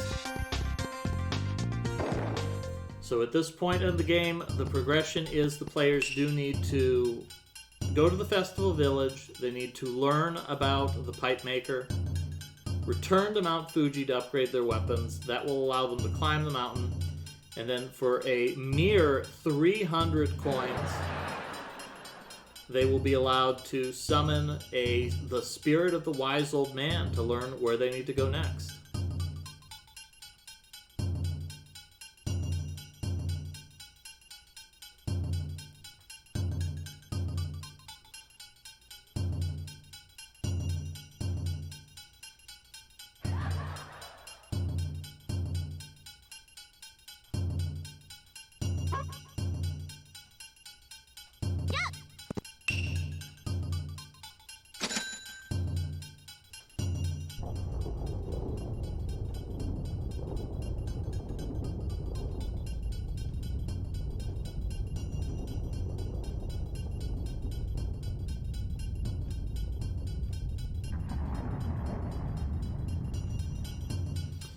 Looks like Piper has found the training gym, and it's now going to be Piper's turn to unlock Impact Goemon magic.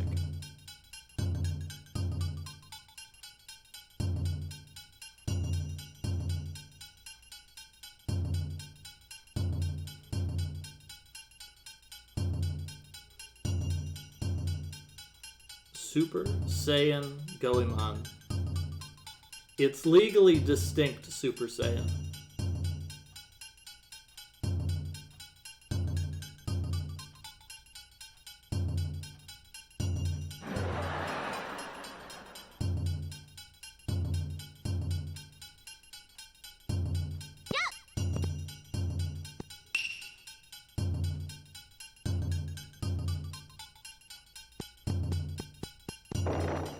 There we go. Alpha 5 has hit a completely arbitrary plot trigger.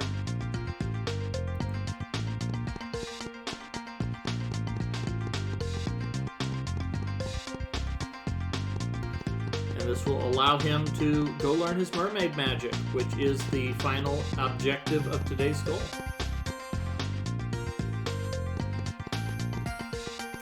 I wanted to make the goal to be to save in front of the 4th dungeon, but for whatever arbitrary reason, they decided that the 4th dungeon was the one that they were going to break the sequence, and the 4th dungeon doesn't actually have a save point right outside of it. So we're just going to get the players as close as they can go.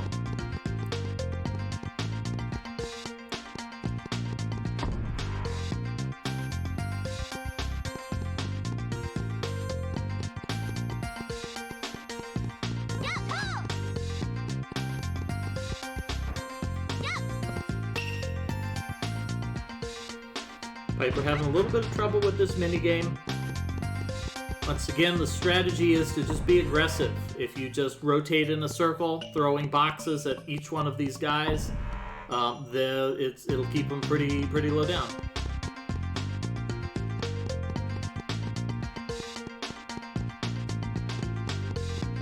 This is not a bad strategy here. Piper's doing either, to throw 3 boxes at each.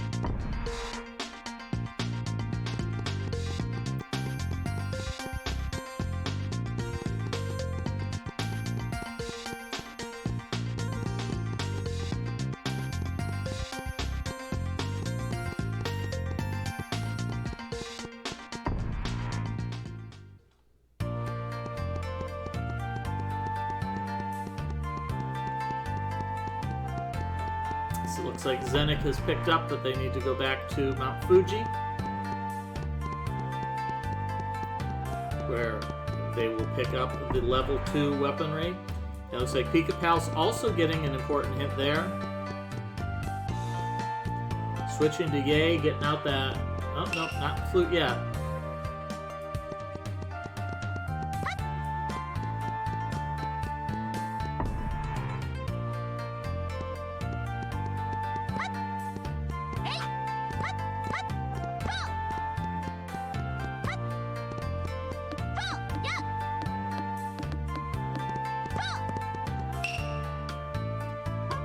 Piper doing much better on this try, being very aggressive, throwing lots of boxes.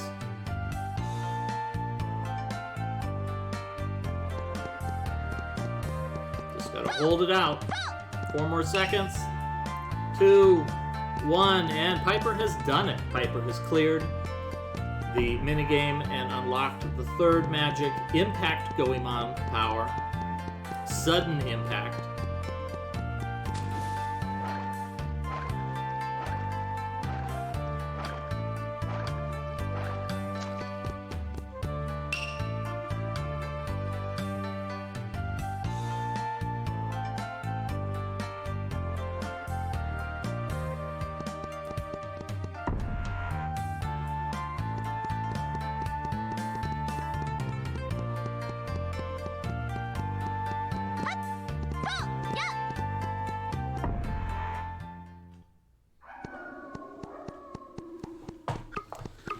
Nobody has done yet. We're getting really close to the end here. Including, we've got a couple of players who they're not really blind to this. They've played this game before, although I don't think any of them are necessarily that experienced.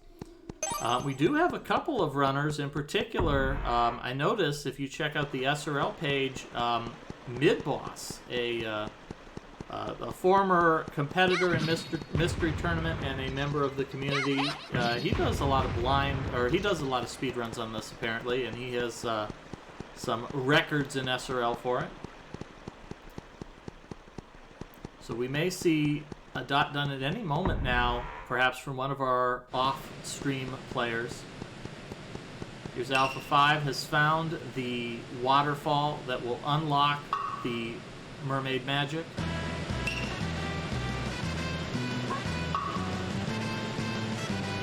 This is one element of the game that was changed slightly between versions. In the original Japanese version, there was a bit of an oversight that no enemies ever spawned on the left side of the waterfall, so all you did is scoot to the left, and you tap that A button, and you just go right on up.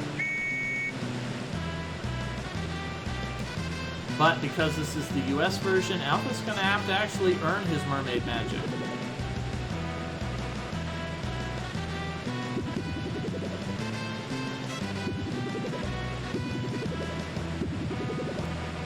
Alpha has apparently mistaken the object of the game. The object isn't to save all these guys by bopping them. It is actually to get to the top of the waterfall without touching them. And he does it.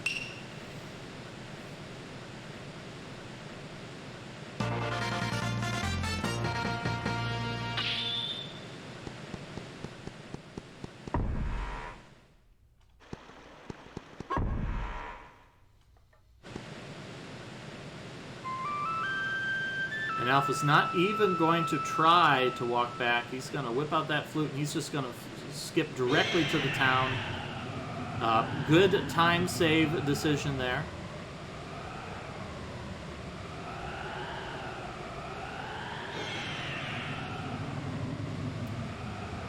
It's going to be that sort of exciting point in the run where you're so close to finishing and you wonder, is somebody else going to dot done and take that first place from me? Because you're so close, but yet anybody else could have done it right before you. Here's Alpha running into the town. He's running into the hotel. He's navigating this menu as fast as he can. Oh no, he hits the wrong option. He's losing precious seconds here. And there it is. He hits the button, and there is the dot done. Alpha has finished in first place with an SRL time of 1 hour, 55 minutes, 32 seconds. Extremely well done, Alpha 5. Congratulations on taking that first place victory today and showing off that fancy new controller that you've picked up. Let's go ahead and pull up one of our other racers. We've got Muware here.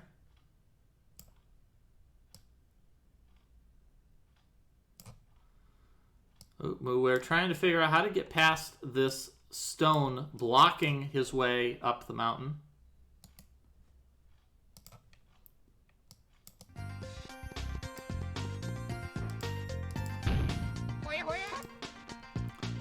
It's like Pika Pals has followed the train of clues and is picking up his level 2 weapons here at the top of Mount Fuji.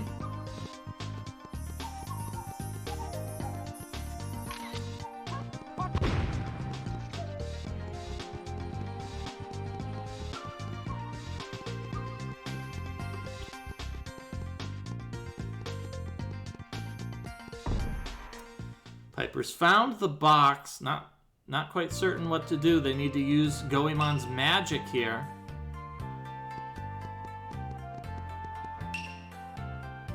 There it is.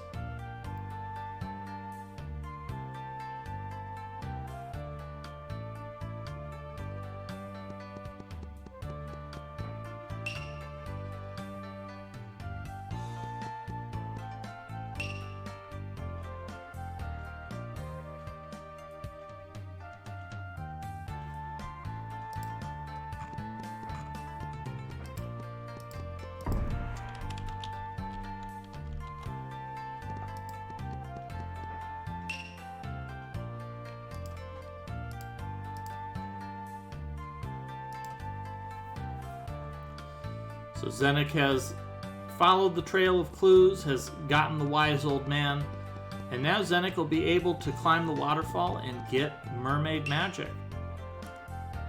So Zenek coming very close to the end of the goal. Just a couple more quick steps here to get completion.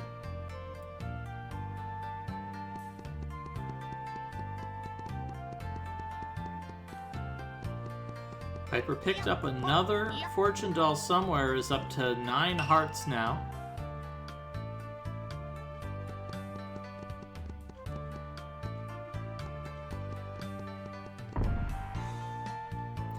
But as I said before, at this point in the game, hearts aren't as big of a deal anymore.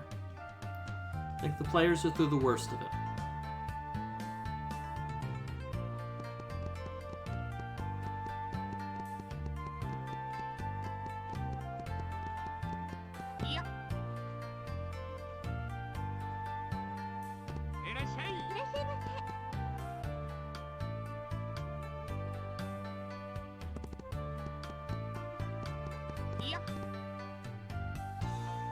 Piper navigating these platforms pretty expertly. Well done for Piper. One more platforming sequence and they will have reached the festival village. Muwer making a questionable decision here, buying this armor. This armor is pretty worthless, and Muwer is going to discover pretty soon that they needed some money.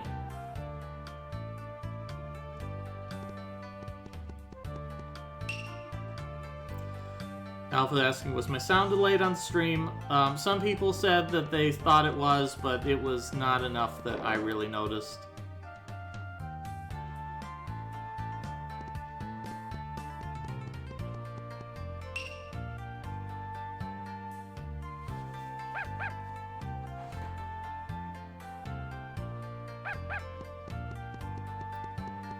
Alright, it's Zenek's turn to do the waterfall minigame. Hello there. Hello there, Alpha. Congratulations on getting first place this week. Yeah, I talked randomly to one NPC in the town, and then another NPC, and I'm assuming those two NPCs were what gave me the directions I needed. Yes, it is. That's exactly where you needed to go. Yeah. Because I didn't even know that this waterfall thing, like, I'm like, where do I go? I'll just talk to more NPCs, like, I'll figure it out, and they're like, leave the town and go right. I didn't even know that was there. Yep. Yeah, you can find that earlier, but it just, when you read the sign, it's just arbitrary, and it just says, yeah, you can't do this yet. You have to talk to the wise old man first. Yeah, I was happy I had enough money. I was hoping by saying no, the price would go down. But then she's just like, nah, that's not my problem. Yeah, I considered putting it in the pace that you needed some money, but it seems like everybody's doing pretty okay, except for I'm feeling really bad for Muwer right now, because Muwer decided to spend some 300 gold on a piece of body armor, and the body armor in this game is kind of worthless. Yeah. Okay, Pika Pals also has... Oh, what? Zenek's got 13 heart containers. Yeah, Zenek is doing pretty good on heart containers. Wondering... I guess Zenek decided to try and just walk back. I just took a dragon. Yeah, that was a good decision. Zenek is exploring right now. Zenek wants more heart containers. I feel like if you have the heart containers and then, like, your plum, you're usually fine. Yeah, I mean, if you have, once you've got 10 hearts on the plum, you've basically got 20 hearts. Yeah. Yeah, so Zenek is going to swim all the way up this water and reach a dead end and realize this is kind of just doesn't do anything.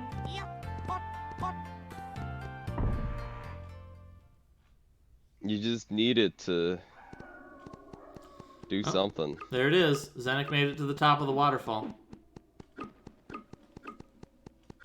One waterfall was not enough for Zenek. Had to climb 2 of them.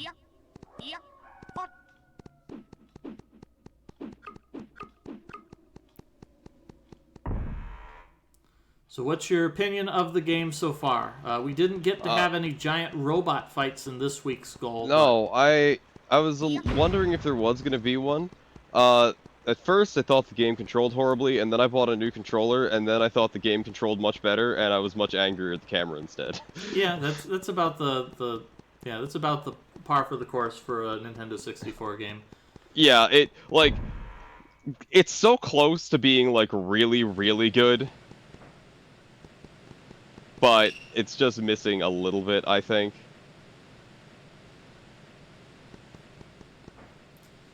Yeah, the decision to make you hold R and then use the camera buttons to control the camera is a little bit wonky. They use the C buttons for so many other things, and it's almost tricky to remember all the different buttons. Yeah, I had forgotten that it's R and then C right, C left to do stuff. But we're getting pretty close to the end of the game. The story is starting to get exciting as we've revealed the true nature of the villains. We've discovered their names. The villainous Spring Breeze Danson and the vile Kitty Lily, the enemies that are the endangering all of Japan. I mean, I'm not really sure how much they're endangering. They did steal Kyushu. Like, they just took that into space. Yeah. Well, I don't know how well, other than that, which I guess is pretty bad, how much of a threat they really are. Well, they do have the Europeanizing laser as well. I don't remember seeing that laser. That was the very beginning of the game. They used it to turn the Japanese castle into a European castle. Ah.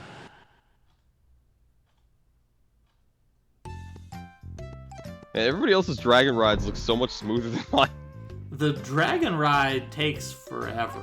Like, it's like you have to commit to that. Oh, you've got 15 minutes of watching this animation to go. Yeah, but like, just I'm like looking at it, and it's probably because I'm the only one playing on console. But yeah, that second to last room in the festival temple with the giant koi socks. That's where that tests how good your computer is, because that room slows to a crawl.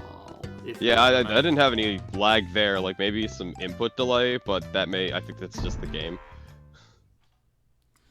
And there is Zenic Reverie hitting that dot done. Unfortunately, was beaten to the punch by someone 325. Someone 325 finished in second place with an SRL time of 2 hours, 3 minutes, and 58 seconds. And Zenic following up with a third place finish with 2 hours, 5 minutes, and 29 seconds. Let's go ahead and pick up Lost for Words. Everyone else's reload is so fast. This is unfair.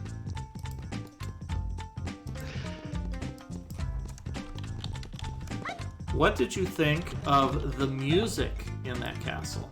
Oh, the whole, all the music in this game, other than like maybe like one or two like happy parts that are just like 5-note loops, it's just, they're all bangers.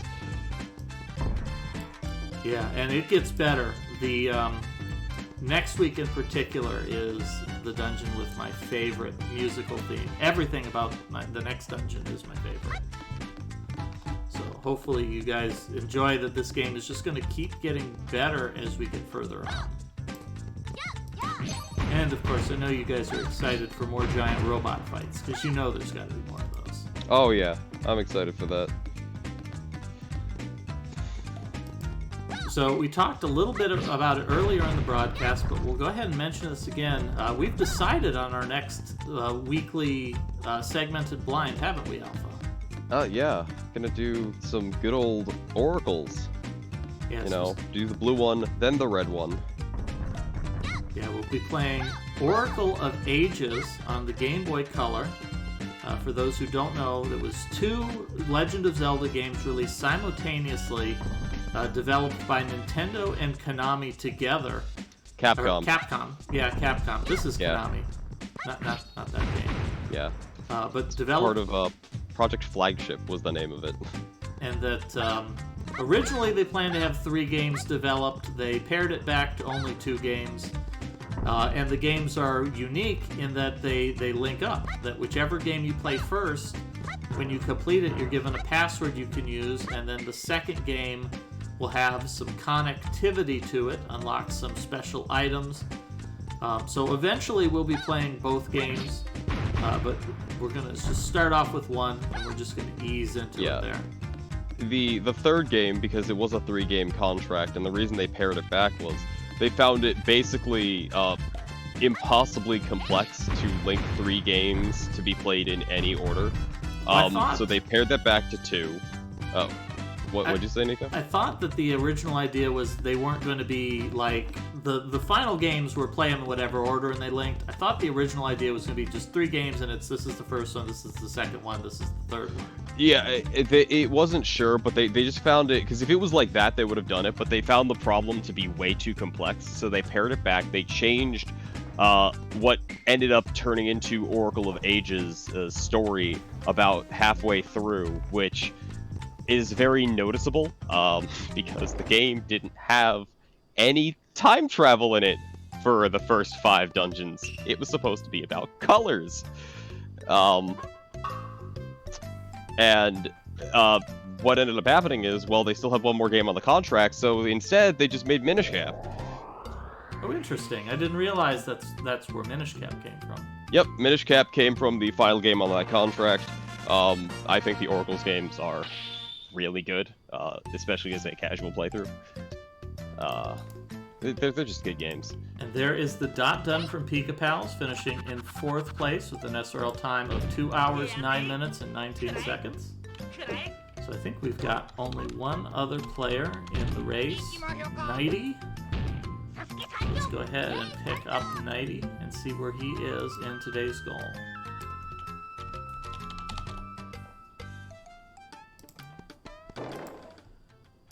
So yeah, we'll be picking that. He's going to save. Oh, that was it. Nighty was just trying to save the game. Well, there we go. We got to witness Nighty finish up anyway. So that will be in 2 weeks. We'll be playing the last segment of Mystical Ninja next week, and then that will wrap things up. And then we will be moving on to The Legend of Zelda Oracle of Ages 2 weeks from now. So it'll be near the end of the month. And Alpha 5 will be joining me for commentary for that one. So we will have some tag team action going on there. Yeah, I'll probably replay those games before we do that, but they're so good. I haven't replayed them in a while.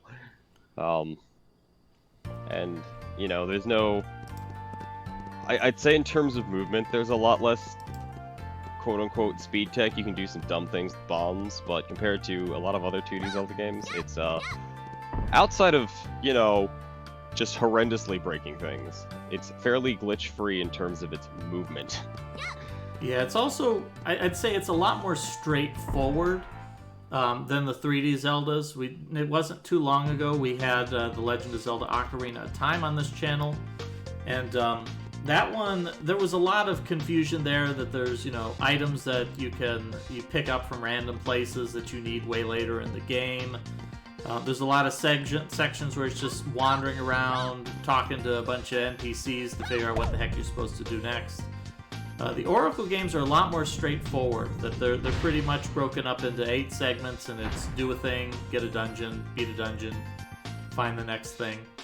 Yeah. So I think that should be a lot more straightforward. It'll be a lot more time of the players just solving the puzzles rather than figuring out where does the puzzle even exist. Yeah, I can think of maybe 3 situations, and one of them isn't a real one. It's just you do this and like, oh, I was supposed to do something else first, because there's one particular piece in Seasons I could think of, but the rest of it is extremely straightforward. But I'll save that for that commentary, because there's every single game just lives up to every water temple in any Zelda game just being, other than, you know what, I'll say Skyward Sword's water temple is good, because it's also the forest temple. I mean, Aegis is going to have at least 2 dungeons you could call a water temple. You know, that's true. I'm going to say about 50, one of them is a good dungeon. One of them is definitely a good dungeon.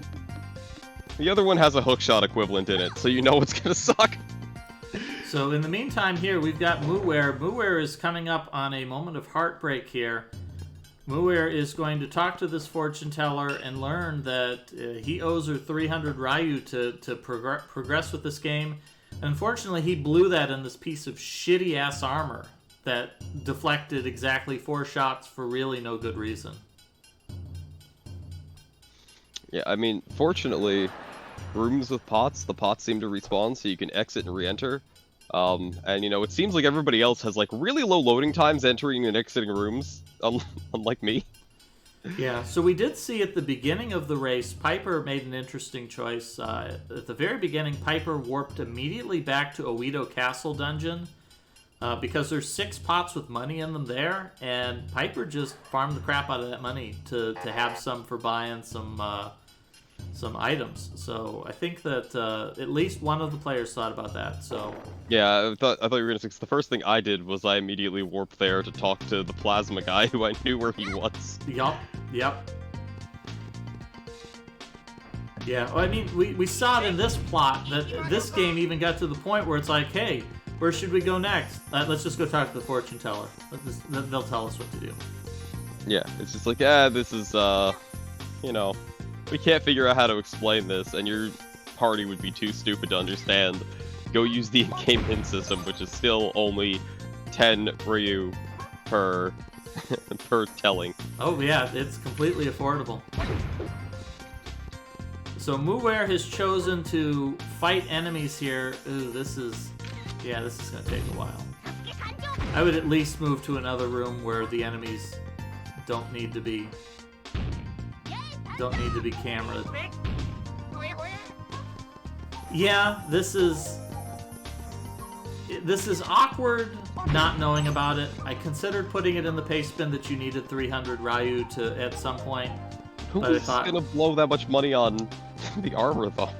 Muware. Yeah. Unfortunately.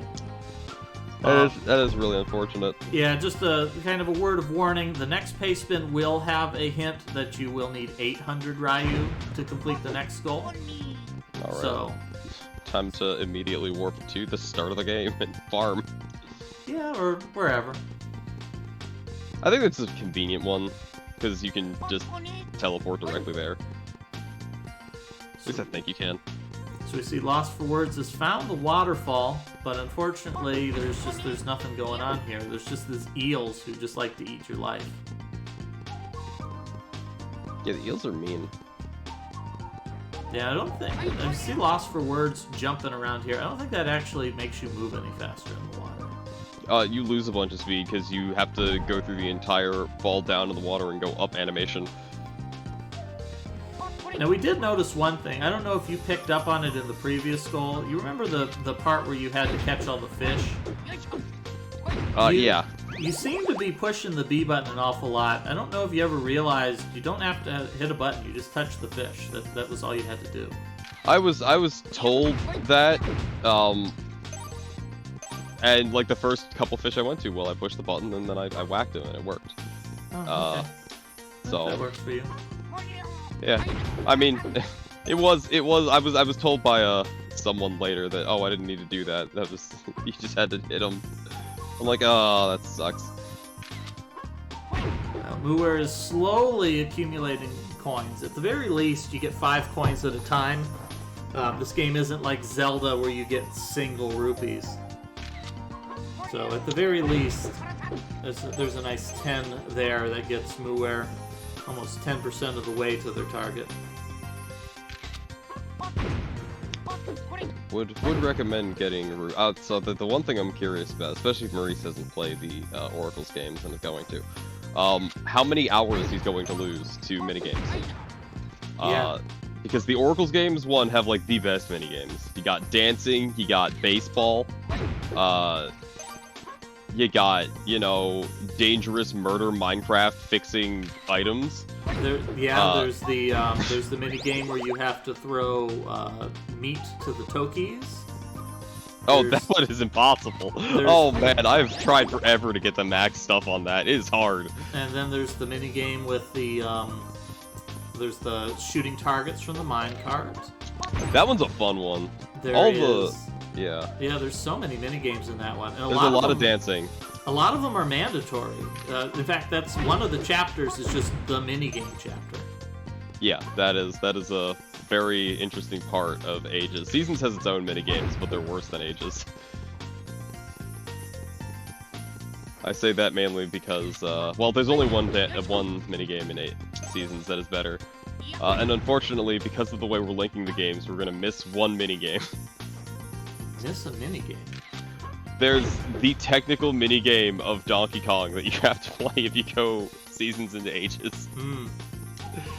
See, when I think of Donkey Kong appearing in a game he's not supposed to, I always think of Game Boy Color Metal Gear. I didn't know Donkey Kong was in that game. Oh, Donkey Kong is in that game.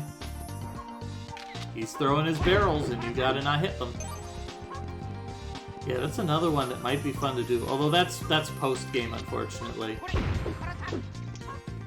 Donkey Kong's in Punch-Out Wii 2. Yeah, but at least that sort of makes sense. He just shows up wearing boxing gloves and then punches you in the face. You know, I feel like just no one said a gorilla couldn't box. Just nobody ever tried to do that because a silverback gorilla will just kill you. Don't box gorillas. I don't know if I can take that seriously, because when I see Punch the Monkey, I just think of all of those advertisements on the internet. That was so long ago. Win something, punch the monkey. Oh my god. That's gotta be 20 years old at this point. Like, since I've last seen one. Holy crap.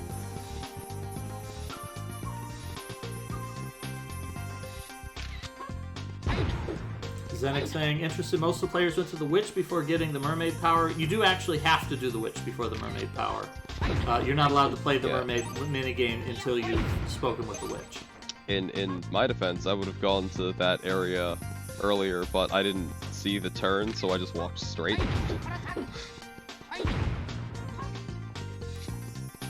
Yeah, the I originally wanted to make the goal save your game right in front of the next dungeon, but there's not actually a save point in front of the next dungeon. Huh.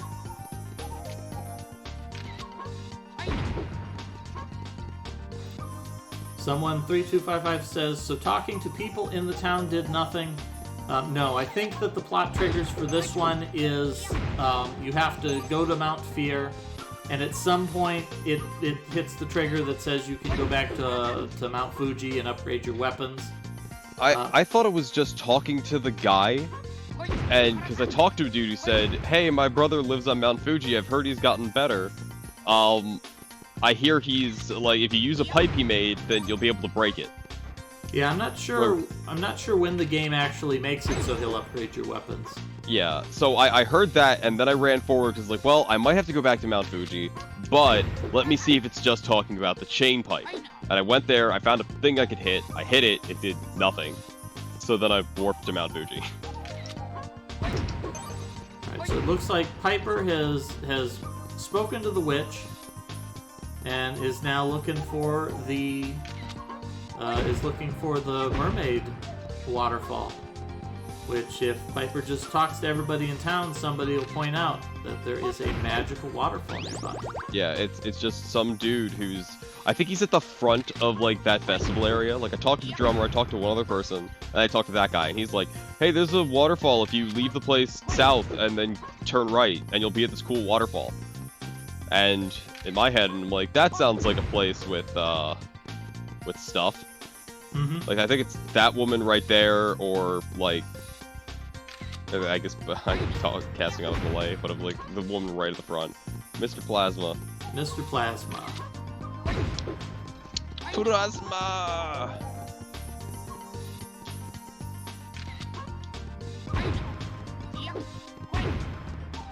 That's not helpful. Yeah, that's not not a helpful helpful at all.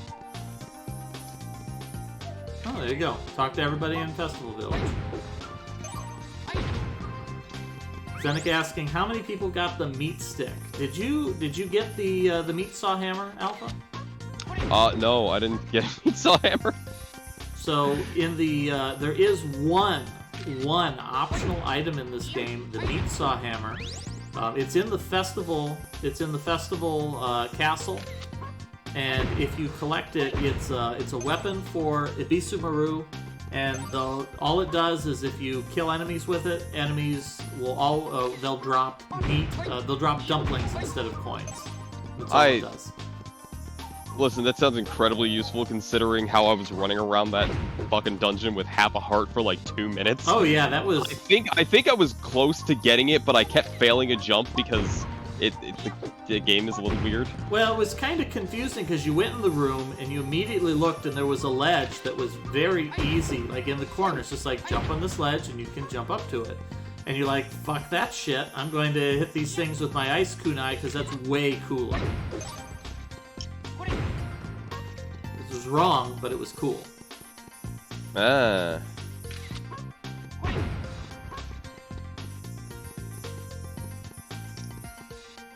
Okay, so I know where that is then. I just didn't. I failed to jump a couple times because the game. Maybe it's how I was capturing it because I was playing the game through the OBS preview. Because capture cards are hard. But you know, it felt like I had a little bit of delay, but that I also think is the game. All right, here we go. Muware has got his 300 coins, and now he's going to pay off the extortionist to get his next plot trigger. You don't even get useful information from this. Yes, you do. You learn that the wise old man knows the location of the fourth MacGuffin that you need. Yeah, space. Or well, I guess you learn that you just have to find the last dude. How? So you can go to space. I mean, how else would you know that you need to collect all of the 4 MacGuffins to advance the plot? I mean, you've been. The one thing I thought was weird is like you need these 4 mystical items. Oh shit, you have 3 of them. I was just like, oh, okay. I didn't even know what those things were for. Like, it didn't tell me until now.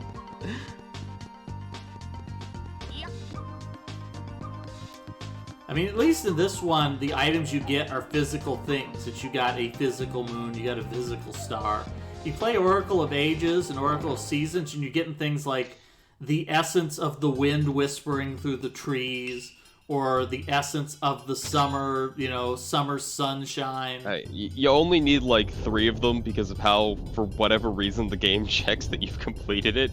It checks like 2, 5, and 8 in Ages. Like it's really weird, like what it checks. It's not 2. It's definitely not 2.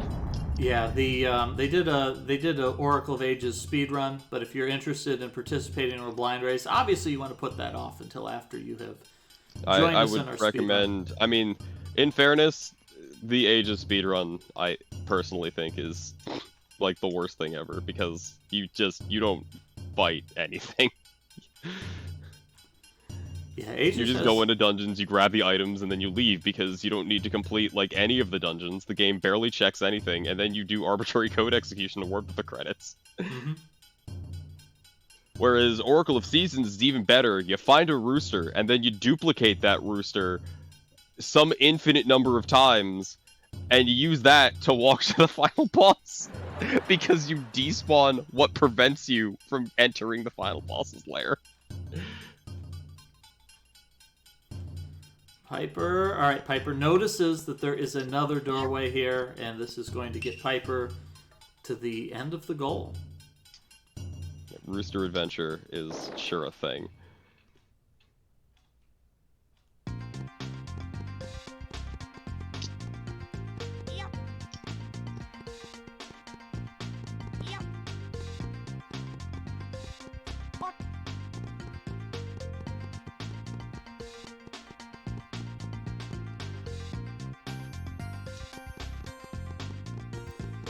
Here we go.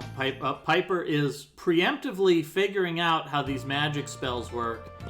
It immediately realizes, I have to talk to the sign as the right person to get the magic spell. So kudos on them, saving a text box by realizing how this all works. Now, I mentioned it earlier, there's not a whole lot of differences between the US and the Japanese versions of this game, but this is one place where there is a difference. In the Japanese version, they made a little bit of an oversight, and they forgot to make it so enemies spawned on the left side of the waterfall. So in the Japanese version of this game, you just go all the way to the left, and you just mash A and you win the minigame. That's interesting. Yeah, I was really concerned it was going to be hard mashing, but it's not. It's not really hard at all. No, they learned their lesson, I hope, from Goemon 4 on the Super Nintendo. Well, this is the 5th Goemon game. No, this is the 8th Goemon game.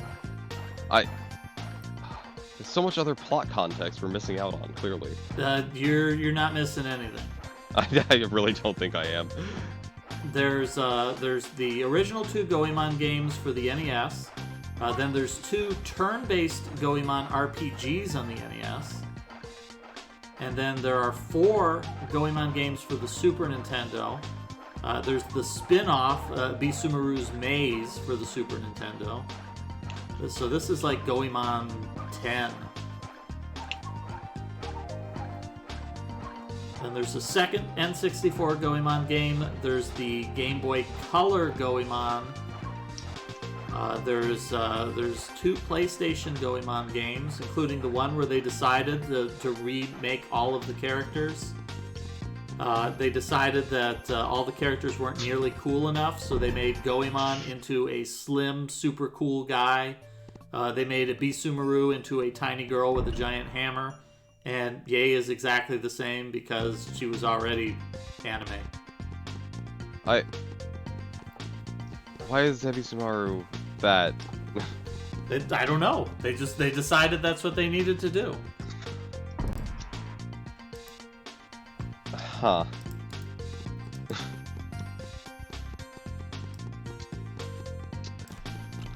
Whatever. This is. If I were to rate this about adventure games that are aggressively Japanese and also have absurd amounts of comic relief, I would probably rate this one as the worst one I've played, because Okami is a video game that exists. Yeah, Okami is a pretty good one. Okami is so good, and everything about that game is amazing. Yeah, that's another one that would be a fun one to do as a blind that one's PS2 would be the best way to emulate it, because I played it originally on the Wii version, and the problem with that, like, the main problem with that has nothing to do with like any of the controls. Like, it works well, a lot of things work great, but there's a mechanic with some bosses that in the original PS2 version, because you were painting with analog sticks, obviously that went slower. Sometimes bosses can draw at the same time as you, so you had to be quick. In the Wii version, you just scribble it, you're done, you're never losing to the bosses. The hardest boss in the game becomes an absolute cakewalk because of it. Yeah, I think that if we were going to select a version, I think we would go for the PlayStation 2 version, since that either is try the to original. do that, or if you could get a bunch of people to play HD. That could be another way. I'm really tempted. I bought... Alright, yeah, go ahead. I was really tempted to put one of the games we play be Psychonauts and just pick that up on Steam and just play the PC version. People should play Psychonauts, that's great. And the PC version's better, although I didn't know this until after I'd done it. The final level has checkpoints on the PC version. Oh. I one-shot it, so I didn't notice, but... I think the PC version also has less lag, like when you're doing inputs, so... Yeah, that might be a good one. So... if folks have particular games that you're excited about seeing, of course, feel free to jump into our Discord and throw some comments out there so that we have some ideas of what kinds of games folks are interested in playing or seeing. Because we have so many great games that we could make our players play.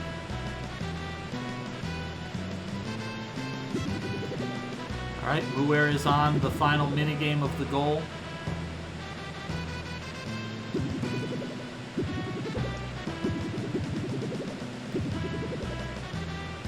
Like Alpha, Muir may have mistaken the goal of this game to hit all of these guys when it's actually to avoid them. Sometimes it's hard. They spawn weird. Sometimes games are hard, Alpha says. Alright, like this. How is he supposed to dodge those? You do it. You just make it happen. You dodge it as they spawn in you.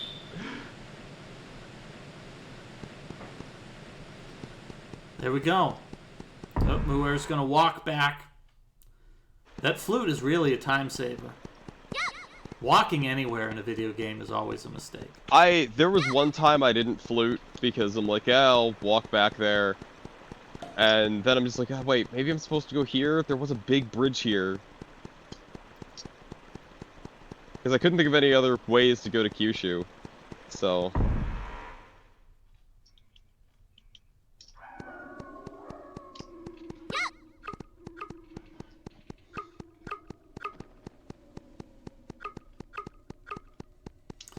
Alright, Muir is making a beeline for the goal here. As soon as Muir saves the game, he could hit that dot done, and there will be only one player left in today's race. Seeing a mix-up of the places. Piper took last place last week, but pulled up a couple of ranks this week. Alpha pulled up several ranks after his impossible attempt to cross a bridge by walking quietly. Yeah, turns out when you don't have dead zones on your controller, it doesn't work. Yeah. Well, most of the players noted that they dealt with it by just simply running across the bridge as fast as they could. Yeah, and just jumping, and I had the I would drop all my speed when that happened, so I had to, come up with a better answer. And the answer was to drop a little bit of money on a new controller. Mm-hmm. Bought a Brawler 64. It doesn't hold the same way, but it's pretty comfortable, and when both the bumpers are Z, it works. But yeah, I'm probably losing time to loading screens to everybody. But in exchange, I never have to reboot my emulator because I'm not on one. Yep, that is true. Alright, so we see here Lost for Words has gotten the mandatory progression, except for it just hit an event flag and didn't actually tell them where to go. Oh, interesting. Piper playing on hardware as well. Oh, nice. We've got our hardware gang going on. So all Lost for Words needs to do now, they just need to find the waterfall. They haven't been up on the stream for too long. It's possible they saw the waterfall earlier. The one bit that I'm a little surprised, I'm surprised of people buying this armor in this game. I almost was tempted to put something in the paste bin saying the armor was kind of worthless. I bought a hat once. And then I'm like, I'm never doing this again. The big issue with the armor is that there's so much health that you get to pick up. Like, monsters drop health, the dungeons have health pickups. They have health pickups that just refill your entire health bar. That's even more generous than Zelda does. And the issue is that the armor is depleted first before you take any damage, as opposed to the rice balls, which are consumed last. So in practice, you wind up taking a bunch of hits with the armor, but then you would have refilled that health with dumplings anyways, so, I don't know. It's just interesting to me. And I think part of the issue may be that the players are they get far enough and they're like, wow, I've got all this money, I should just spend it on whatever. And then the game throws a wrench at you. It's like, here you go, you actually need 300 gold to progress. Yeah, the armor is it's not good. The armor is in the game because it's a holdout from the Super Nintendo Goemon games that used it, and in those games it's actually useful because health pickups are very rare in those games.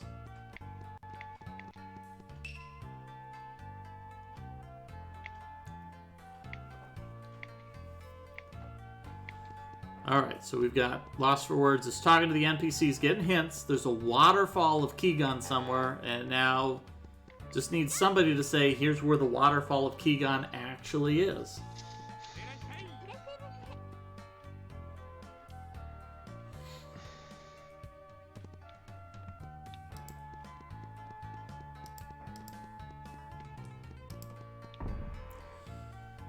Yep, so as we're approaching the end, just a couple of reminders of things we've got going on. For folks who weren't here yesterday was the mystery Tetris World Championship, or whatever Maurice has been calling with it, that he's been doing every other month or so.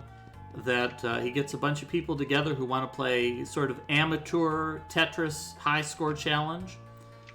Anybody who's interested in participating in those, there is he's going to probably be doing that again in a month or 2 months from now.